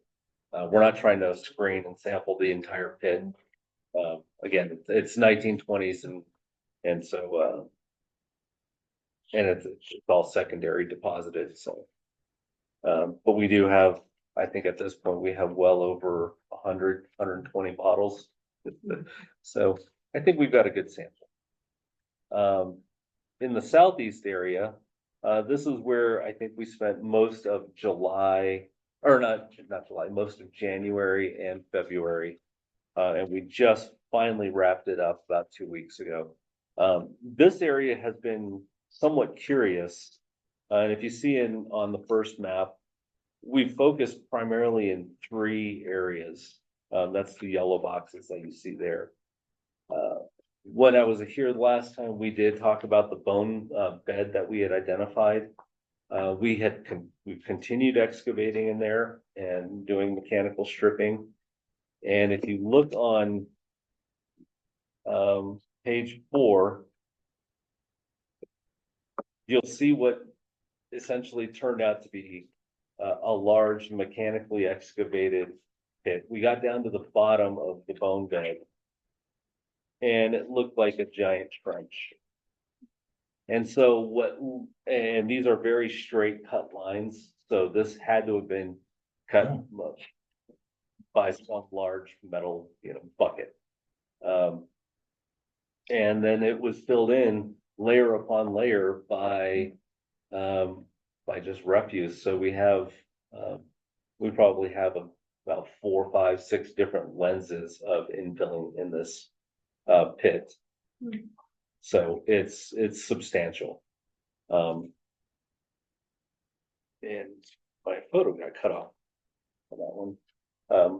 I have a photo here of the upper level of the trash pit, where you can see a bunch of the bones. I'm going to have to redo that photo because I must have gotten cut. But this is just kind of an example of the bone bed. Altogether, we pulled out of the hand excavated units easily over 2,500 pieces of bone, a whole intact or a butchered bone.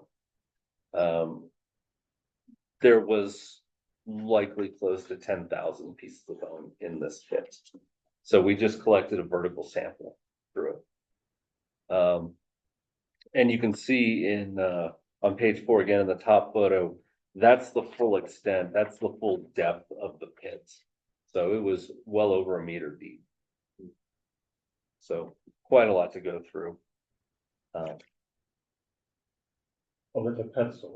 Yeah, we went, so this thing was incredibly large. It was easily, the area was as big as this table.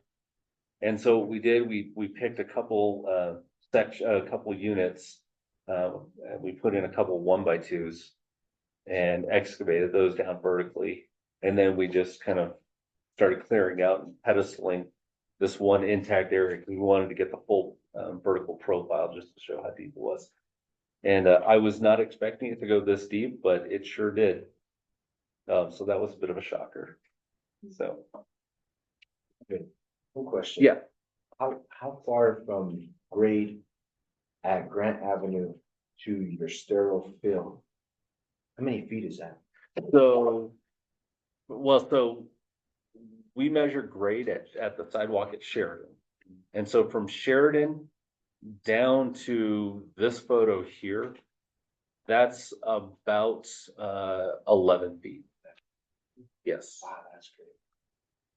So yeah, that gives you an idea how deep this was. So and from Sheridan to kind of where we started the excavations, it was about a foot difference. So about 10 feet below kind of our starting point. So, and again, based on the artifacts that we're finding, this all appears to be, you know, post 1850s to about 1900. We're not really seeing anything that would push us past 1900 in this pit. So it very much appears to be related to Fort Marcy. Well, you say a mechanical grid, what would be used there? Well, so, you know, kind of one of the things that you would see most commonly at this time were the big kind of mining buckets that were dragged, you know, by horses, something along those lines. I kind of wonder if that's what they may have used here to dig out something like this. I honestly don't know. But I mean, it was a very nice rectangular hole, with straight walls. You know, you could get a steam shovel. I'm not aware. I honestly don't have a clue. That'd be pretty early. Yeah. Well, not necessarily, depends on when and the sequence of Fort Marcy, but at the beginning, yeah, that'd be pretty early. Yeah. So anyhow, so that's the bone pit. So as we continued scraping, about 5-10 meters north of this bone pit, we started exposing another, what we're calling an activity area. And in the profile, we had a metate and 2 monos that were a couple meters apart. And we got really excited. We're like, ooh, mono, metates. We finally found the Puebloan stuff, you know, here. And then when we exposed it, and I don't have a photo in here, but when we exposed it, there was a cow skull right next to it. And so, okay, no, we're still in the historic stuff. We're still in the, you know, at best we might be Spanish colonial, but it turned out no, because we have glass down here as well. So Bet you could look in a lot of backyards up and down Canyon Road and find a cow skull, and that's probably, yeah. Pretty much. That's pretty much what we've resigned ourselves to here. So we did find those two, and oddly enough, in the corner of that exposure, we also found a dog burial. So that was a bit of a shocker, and that dog burial would have postdated the metate and the cow skull. So yeah, it would have been interred in a pit. So yeah, if they're at the same level, then the dog must have been interred a lot later. So, and then just north of that, we have the features that you see on page 6 and 7. This was a little bit higher up in the profile. And so on page 6, there's a wooden post with some rock chinking in there. And there's also some lovely some lovely matte paint polychrome that was added into the chinking. So, what's that? Matte paint polychrome, so it's like a 1700s, 1800s Pueblo pottery. Used as chinking into the, so, we were able to remove this, post intact. And, so we retained it for potentially for a dendro sample, although I don't think we're gonna probably be able to run it since it appears to be juniper. So, there's lots of juniper here, so I'm very disappointed by some of that potential, but, this post, actually intruded into an earlier feature, which you see on page 7. This was a large, refuse pit. It's filled with mostly charcoal, but also included a lot of glass, some pottery, again, 1700s, 1800s pottery, and quite a bit of fauna bone as well. So we managed to take out half of that fill for flotation, and the other half we just screened. So Or do you expect to find another series of posts, or just, you think this is the only one? This is the only one What, you got a here. flagpole or what? This is we, you know, it was an oddity out in the middle of nowhere. We exposed, I want to say, close to a 5x5 area looking for, or 4x5 meter area looking for more posts. We didn't find anything. So this appeared to be some strange isolated post out there. No idea why. But we did find it interesting that it had all that chinking in it. This was in the clay ponding area. And the only reason you'd need to put in that much chinking was so that your pole didn't sink or, you know, move around so much. So it was a wet mess back in, you know, there. No swimming, probably. I mean, you know, we were joking around that, yeah, we're actually joking around that this would have made like a great mud bath area, you know, like the first mineral bath of Santa Fe.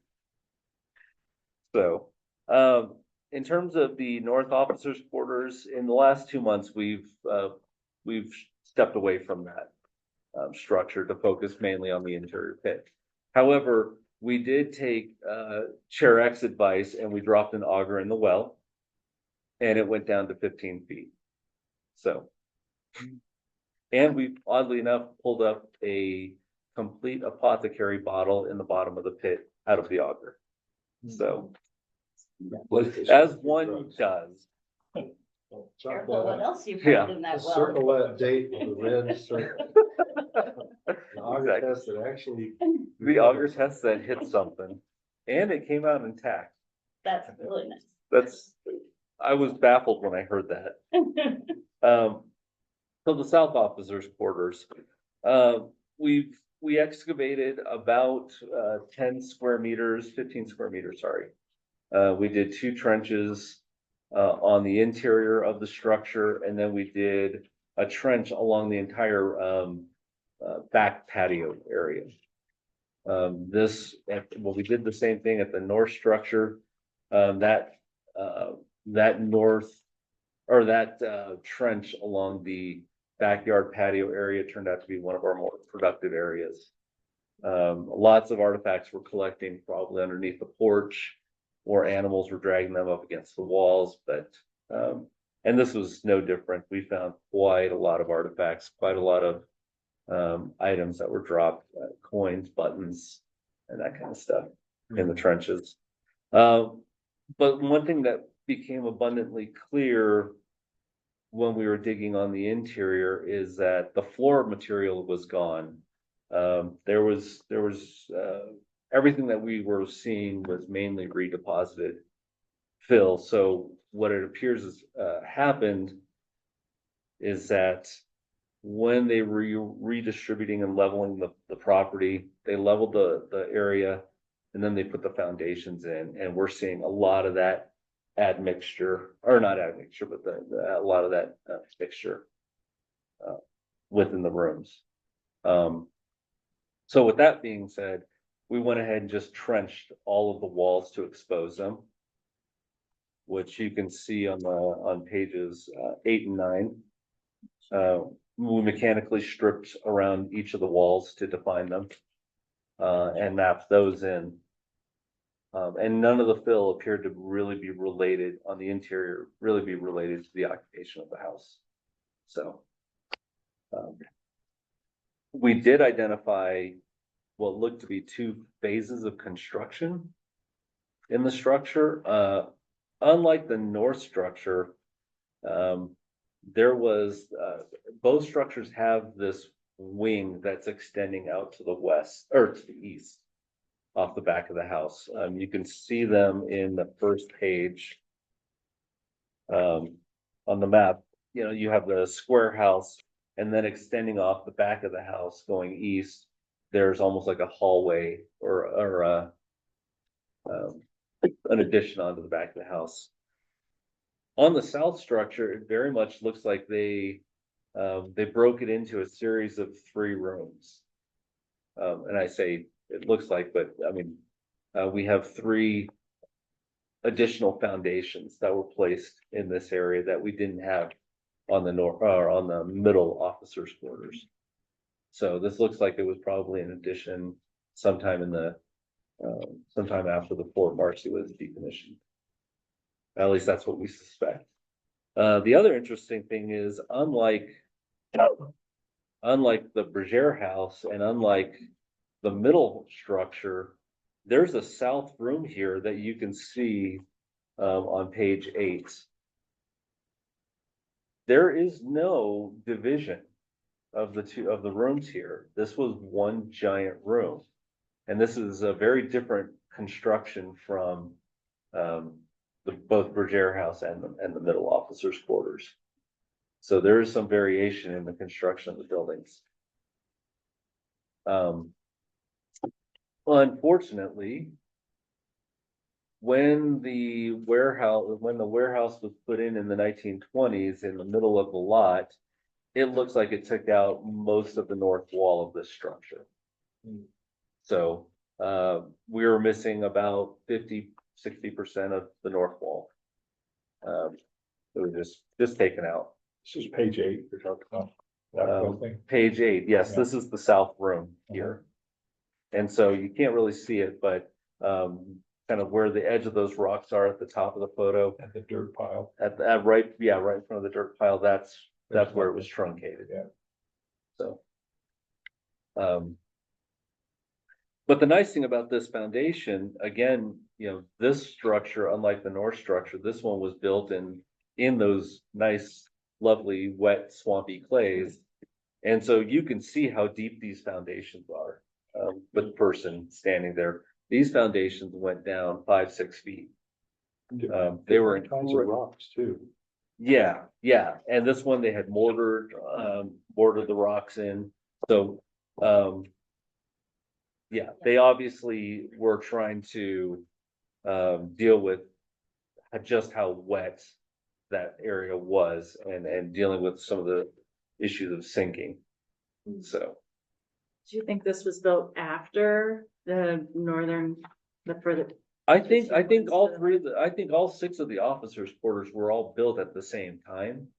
But this one, unlike the middle structure, this one had a unique set of challenges, because, you know, it may have been dry and they may have been able to level the surface, but the second you dug in, you got back down into those wet clays.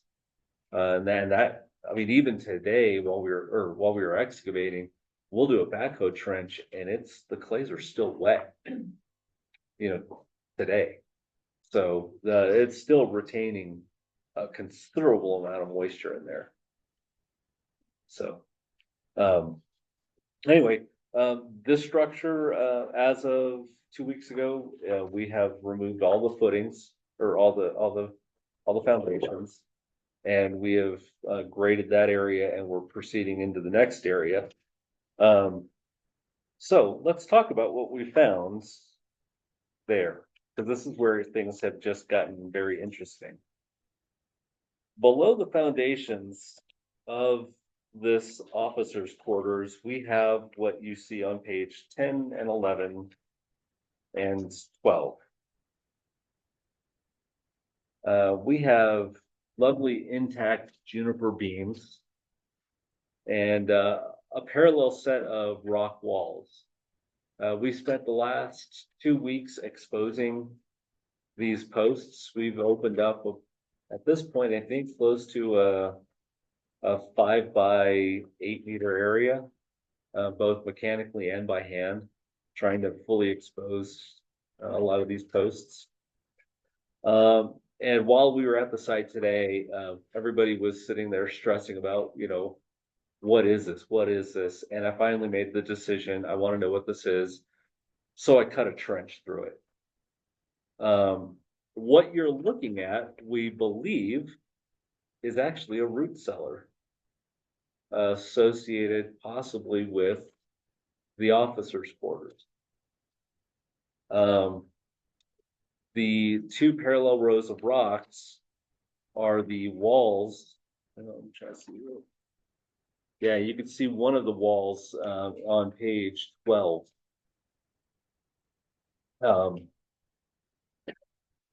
And there's another one about 2 meters, 2 meters away from it, parallel walls. And the beams go across the 2 walls. They only extended about, so this thing, oh gosh, I have to try to rack my brain. It's about, I want to say 20 feet long, ballpark. Don't quote me on that. I'll give you better measurements on the next update. But there were only posts in the western third of it. The eastern 2/3, we couldn't find any of these cross posts. Timbers. But it doesn't follow the floor plan of the Not, well, so that's just kind of covering the square that you see is covering the entire area that we've exposed. We're going to shoot it in and map it and see how well that aligns with the foundations, because we've already removed the house foundations. So kind of, we don't have a great idea where it is in relation to the, yeah. But when we did the trench across the room, the timbers were on the floor, so they had just collapsed and fallen. But the nice thing is, in doing so, we also noticed that along the walls on the interior, we have vertical posts as well. So we have some nice vertical posts, and then we have the timbers going across for the roof. And we also have what's on page 10 is actually off to the side of it. If you look, there's actually 2 layers of beams here. There's on the bottom, you have 2 parallel rows of 3 posts, and then you have cross pieces going across it. I suspect this is actually the hatch or the door that we found just laying off to the side. So we're going to investigate that some more next week and see what we can find. But yeah, so in terms of how deep this cellar was, it's about 4.5 feet deep. So a decent size. How would that keep the dry? I mean, if we're talking about a swampy area, how would you keep a root cellar from just ruining all your, I mean, I'm just asking the question. I don't have any. I'm asking the same question. Yeah. Maybe because, I mean, it's, when we were down there, when we opened up the trench, I was down there, I mean, you could feel the moisture coming up. So, the interesting thing about where this root cellar is placed. So remember, I told you that, you have the ponding clays, and then you have kind of that terrace coming out, and there's actually this cellar occurs at that interface where the alluvial fan deposits are, and not the ponding. So it's just off to the side, and the bottom of this cellar is right on this kind of perched water table. So it's curious, it's not in the ponding clays, it's just outside of the ponding clays, but we have these mineralized, the stratum that it sits in reflects kind of this fluctuating water table that goes up and down, and as it brings in, you know, minerals and deposits them into the stratigraphy. So when we saw that, we're like, okay, well, that's great that you have a cellar there, but what happens when your water table goes back up? It's going to flood your cellar. So yeah, this may be an indication of why they decided to just say, yeah, Fort Marcy, no, let's just get rid of it. Let's just decommission it. I mean, Could be easy. it easily could have been cold storage, yeah. Yeah, I mean, that nice moisture in there, I mean, and I suspect that this isn't directly under the house. Based on where it is, I think it's actually just offset to the north. And it's great because whatever construction took out the north side of the wall of the structure didn't go deep enough to hit this. So this was just nice and pristine. So, and that's where we are right now. Root cellars do sometimes get used even though they flood occasionally. My parents had one in their house, and when the water started rising, they said, Derek, run down there and get the potatoes. Yeah. We'll put it back next. Yeah. That's how my brother does his basement in New Jersey. Yeah, it doesn't sound so strange if you come from an area where it's always wet. Yep. Right? Yeah. And what's nice is, I mean, we've you know, we just had this one trench through the fill of it, but we immediately started pulling up again. All of the pottery is historic Northern Rio Grande, you know, it's like the Tewa, you know, that paint pottery that we've been seeing, but we're finding big pieces of it.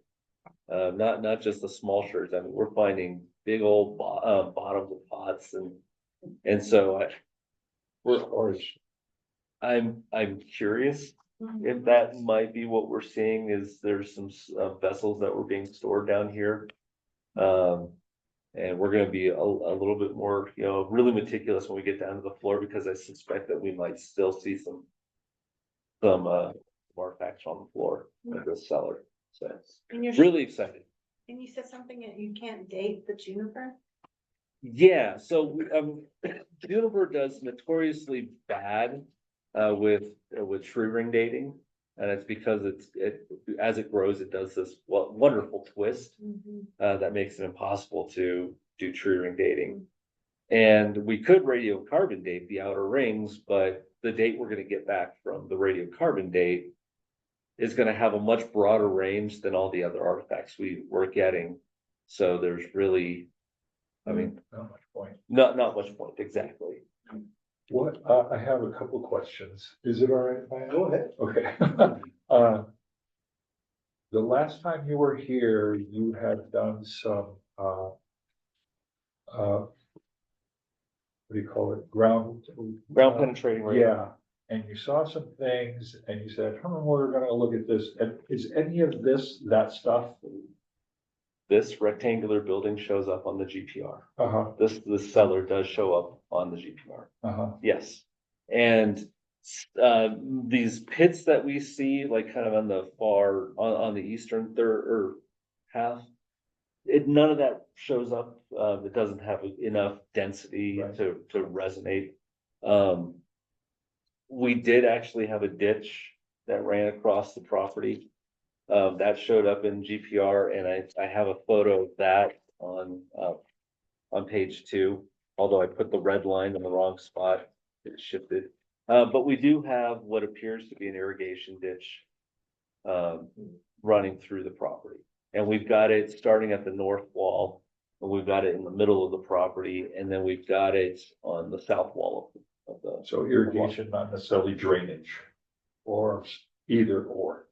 A ditch is a ditch. A ditch is a ditch. I'm of the opinion that they were using it to drain the area because you wouldn't want to use, but you don't need an irrigation ditch through this area because there's nothing to irrigate. You're not growing anything in these clay. Yeah. Except mud. So I think that this may have been used for draining the area. And there is another ditch that OAS had observed on the just north of this lot on the Bergere property. And so it almost looks like it's going to intersect with that one at some point. Yeah. So The only other question or comment that I had was, since you don't have any maps on here, other than this one. And since most of the stuff that you're finding is historic, I guess what I would like to see is what are the buildings around there, like a downtown map, so that, like you said, you've got, You mean contemporary buildings like? yeah. Maybe some of them are gonna be labeled, but obviously if there's a beauty salon there, maybe it might be on a map. there is, I think. And I guess what I'm So thinking actually, too is that this trash pits, like what is that in relationship to any of the buildings that are downtown? Is this the dump at some point or what, Yeah. So a map, I guess a map would be, yeah, obviously, but I mean, what's over there? And that's, thank you for that suggestion, and that's something that we're going to do with the final report. When we actually produce the technical report, we're gonna try to tie, what we're finding here in with the greater downtown area. And actually try to synthesize some of that. Yeah. Because I do think I find it curious, this big bone pit that we have. Yeah. This one has kind of drawn a lot of my attention. Yeah. Because it looks eerily similar to something that we just recently encountered on the other side of Paseo de Peralta. On Winters, under what bank had a huge bone deposit downtown. You didn't do First National. Yeah. The First National? Yes. Okay. That's what it was. Yes. What? A who? First National. First National Bank? I was like, Oh. it's a bank. It was a huge bone bed. Yeah, I'm just thinking it. Yeah, Ron had mentioned that to me as well. Like an abattoir somewhere nearby or, That's what I'm wondering, there has to be, there has to be some kind of a butcher shop or something, and many of the bones we're finding are commercially butchered. Yeah. That's what he had. He had some saw cut, I believe, but in Yeah. terms of time, it gelled with Fort Marcy, Yeah, the occupation there. yeah, so, That seems intuitive that if at that time you're a butcher who's supplying the army, you'd be close. Yeah. Right. yeah, and there's good reason, if, in the literature, there's good reason to believe that the butchers came with the military. Yeah. Because if you look at the historical records, it was mostly sheep, goat out here, and when the military came in, they rejected the sheep and said, no, we want beef, and that exploded the beef industry and also the butchers that came with them with the railroad. So yeah, I suspect that this is very much tied to kind of that introduction of kind of the butchering, the commercial butchering practices and the establishment of commercial butchering here in Santa Fe. If not,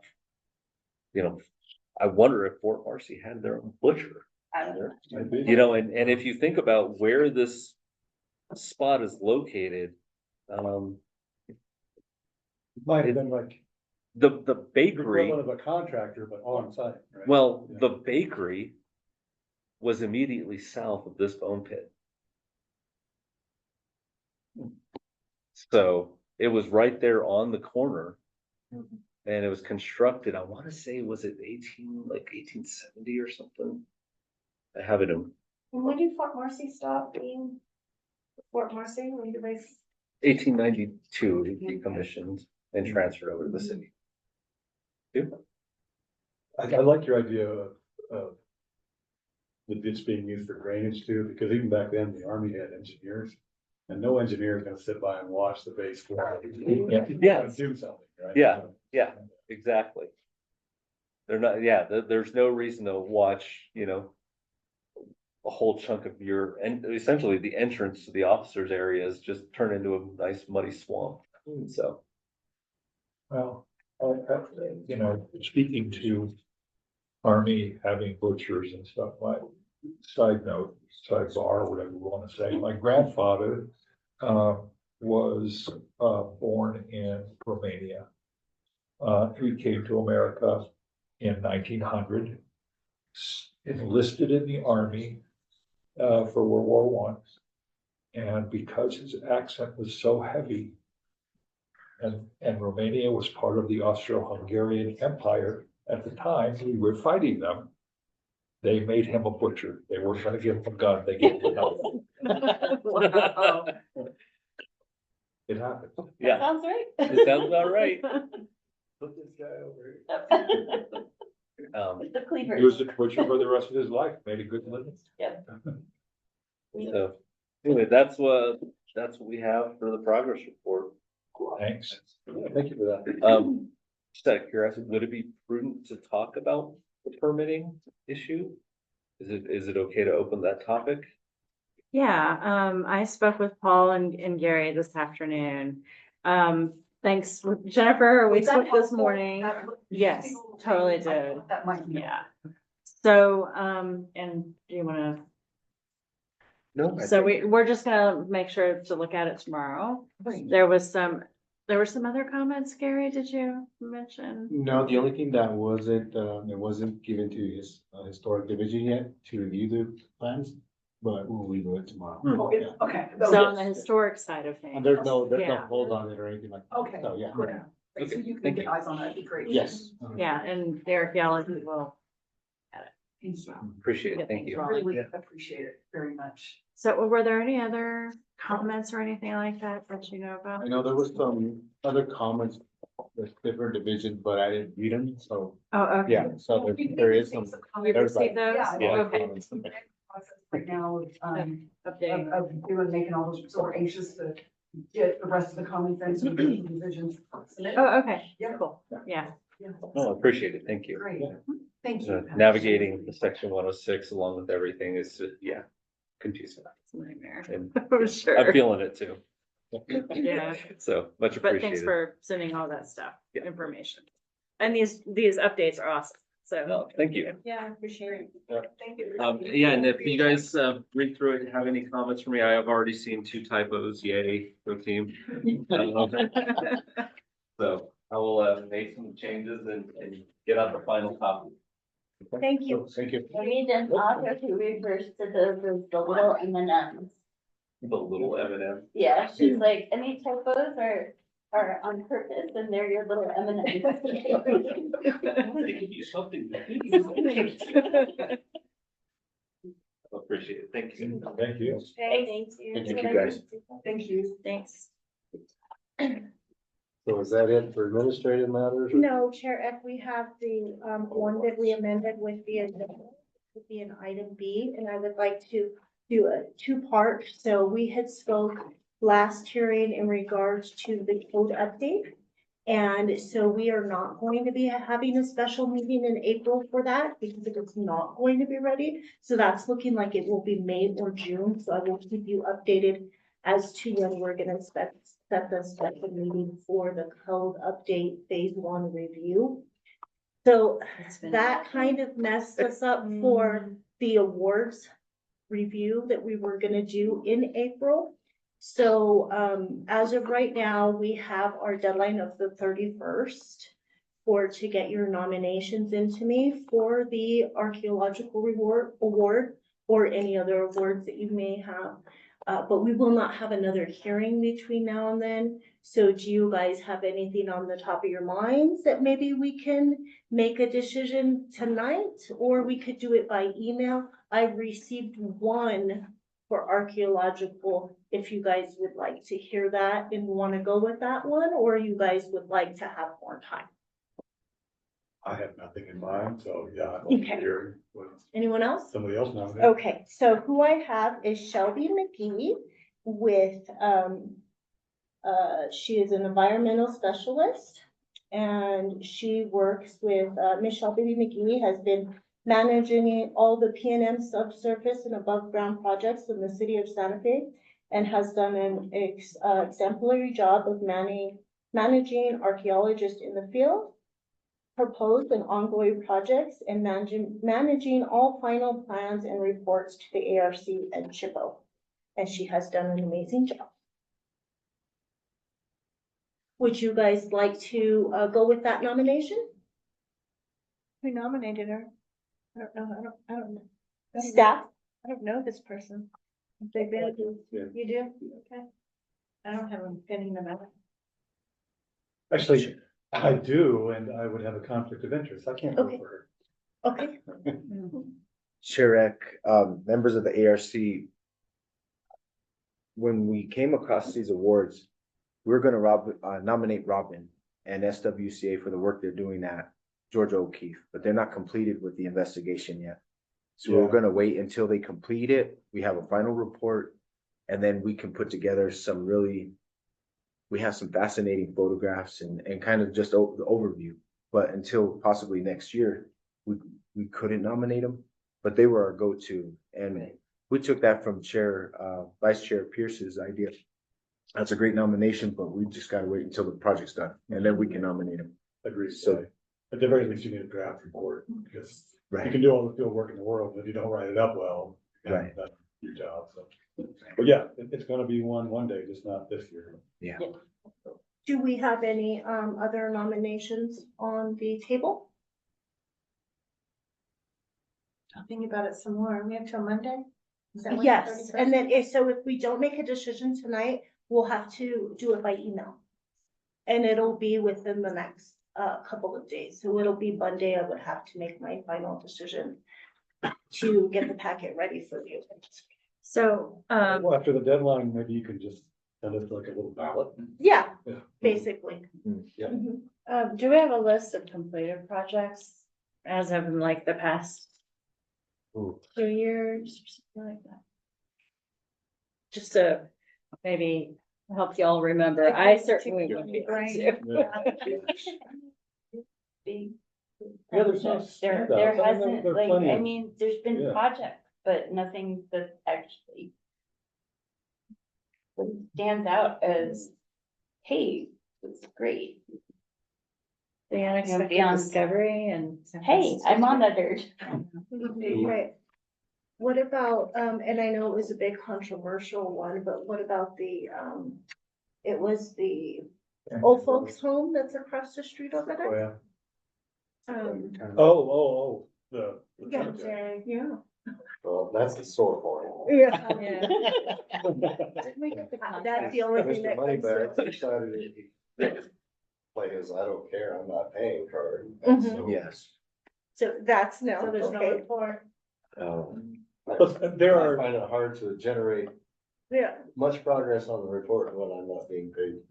right. Is that something that could be a grant from the ARC funds to get a report on that? Then I went on the tour. Did go on a tour. Sure, leads on to another conversation. I been talking with a community member, Rosario Torres from the Guadalupe Cemetery. And staff has went to Dr. Abbott's presentation at El Zaguan. And so we have a soft hold on those properties down there whenever they're doing any utility line work, any subsurface work right now. And there's this concern with the community members that cemetery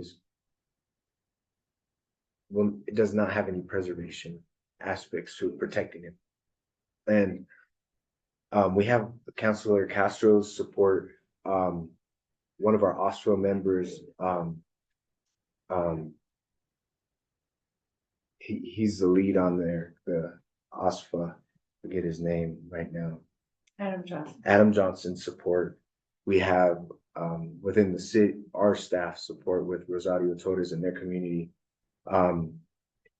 if possibly in the near future, if I could put together a presentation with Rosario, if we, for preservation of that cemetery or some aspects of preservation for these cemeteries, well, it's whether the PERA, whether that cemetery, whether over here by the Mission Right Temple, if we can use archaeological funds to support some kind of informational items, National Registry, NRHP nominations, something along those lines, and preservation aspects in the future, and talking with Rosario and possibly Dr. Abbott in moving that. That's something that's been on my mind, talking to the Councilor Castro and some other members in the community, if that would be something the ARC may like to entertain.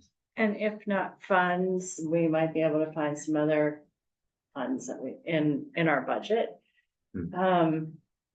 You know, Gary and the management team and I met, and we do have some budget, you know, availability, money we haven't spent, like at the end of the year, you want to spend it all. So, you know, we might be able to capture some money there. Are you guys already tapping into the state's legacy conservation fund? That's So- a grant program? Yeah, we've made applications, which I want you to provide them an update for CLG as well as for that. That might be another potential area of funding, because yeah, getting a handle on these unmarked cemeteries, I can't think of a higher priority for that. But Yeah, exactly. I mean, it's the big issue. and that might mean recording, and it might also mean passing new legislation, essentially. Creating a, you know, unmarked cemeteries act of some kind. Other cities have them, right? Or we can establish them as landmarks, period, you know, and through the Historic Districts Review Board with support from the ARC. But yeah, in the general philosophical sense, yeah, I'd be happy to borrow a little bit of our squirrel away money to do something. Right? I'll work on something with Rosario and Dr. Abbott and see if there's something we can work together. And if we can get a proposal, we can possibly do a contract before the beginning of the fiscal year, When's the fiscal year? at July 1st. Okay. So Not we much time, will, but- iron stuff out and bring it for you before, as an agenda item. Yeah, somebody mentioned the discovery there. And everything. Yes, the archaeology was good, but it also highlights what went wrong leading up to that point, right? That's kind of the dilemma with a lot of these. Yes, the Yeah. archaeologists did great, but it points out a glaring problem that Yeah. required them to be there in the first place. That's Mhm. always a little tricky, right? Yeah, that is tricky. So back to the awards. Are you, is anybody, you want to wait a few days and think about it over the weekend and see if you have anything for us? Yeah. Or do you, okay. I saved them all on my laptop. I can go back Okay. and at least look at the Yeah. titles Yeah. of each one, maybe it'll. Right, something will and pop. just, and send, if you could send me what you have by Monday by 5 PM, and so I can turn around nominations to you guys. What's the Say by last- Wednesday, and then I'll give you a vote date. Yeah. Okay, 2 years. does that work for you?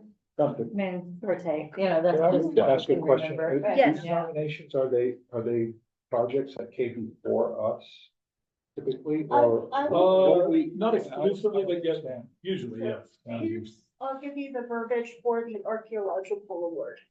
Archaeology, the archaeology award, outstanding examples of archaeology preservation or contributions to the prehistory or history of Santa Fe through archaeology.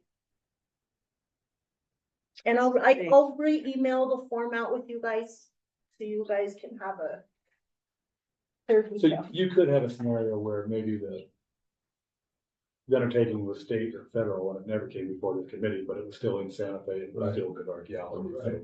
It doesn't necessarily have to be something that came as a case, but I think historically it almost always has been. But really, we're contemplating a future instance where a case did not come before us and we. Yeah. The only thing, you know, I mean, I'm just gonna say it, is Ron worked really hard, I think, on that Canyon Road job.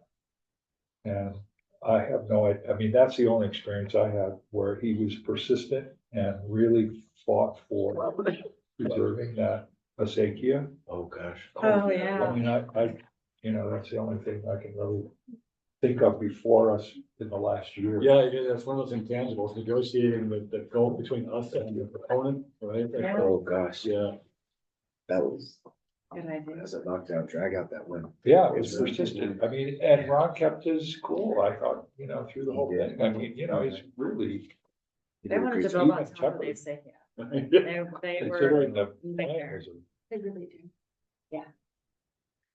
That's where they started. And that's all I have for staff communications and administrative matters, Chair.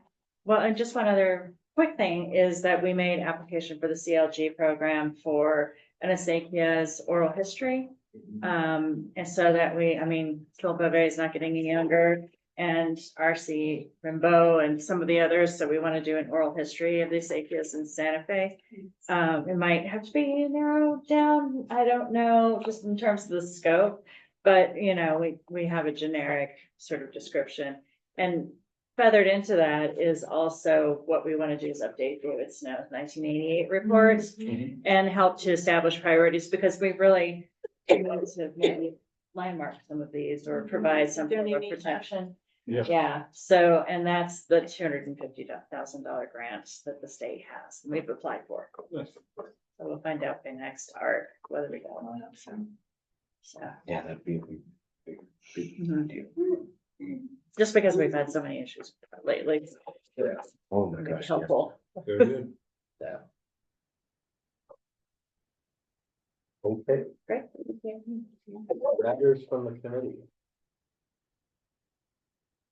I have a very busy May, so the minute you know when that extra meeting is gonna be, please let me know. Yes, Maybe sir. I can slide things around, but. Okay.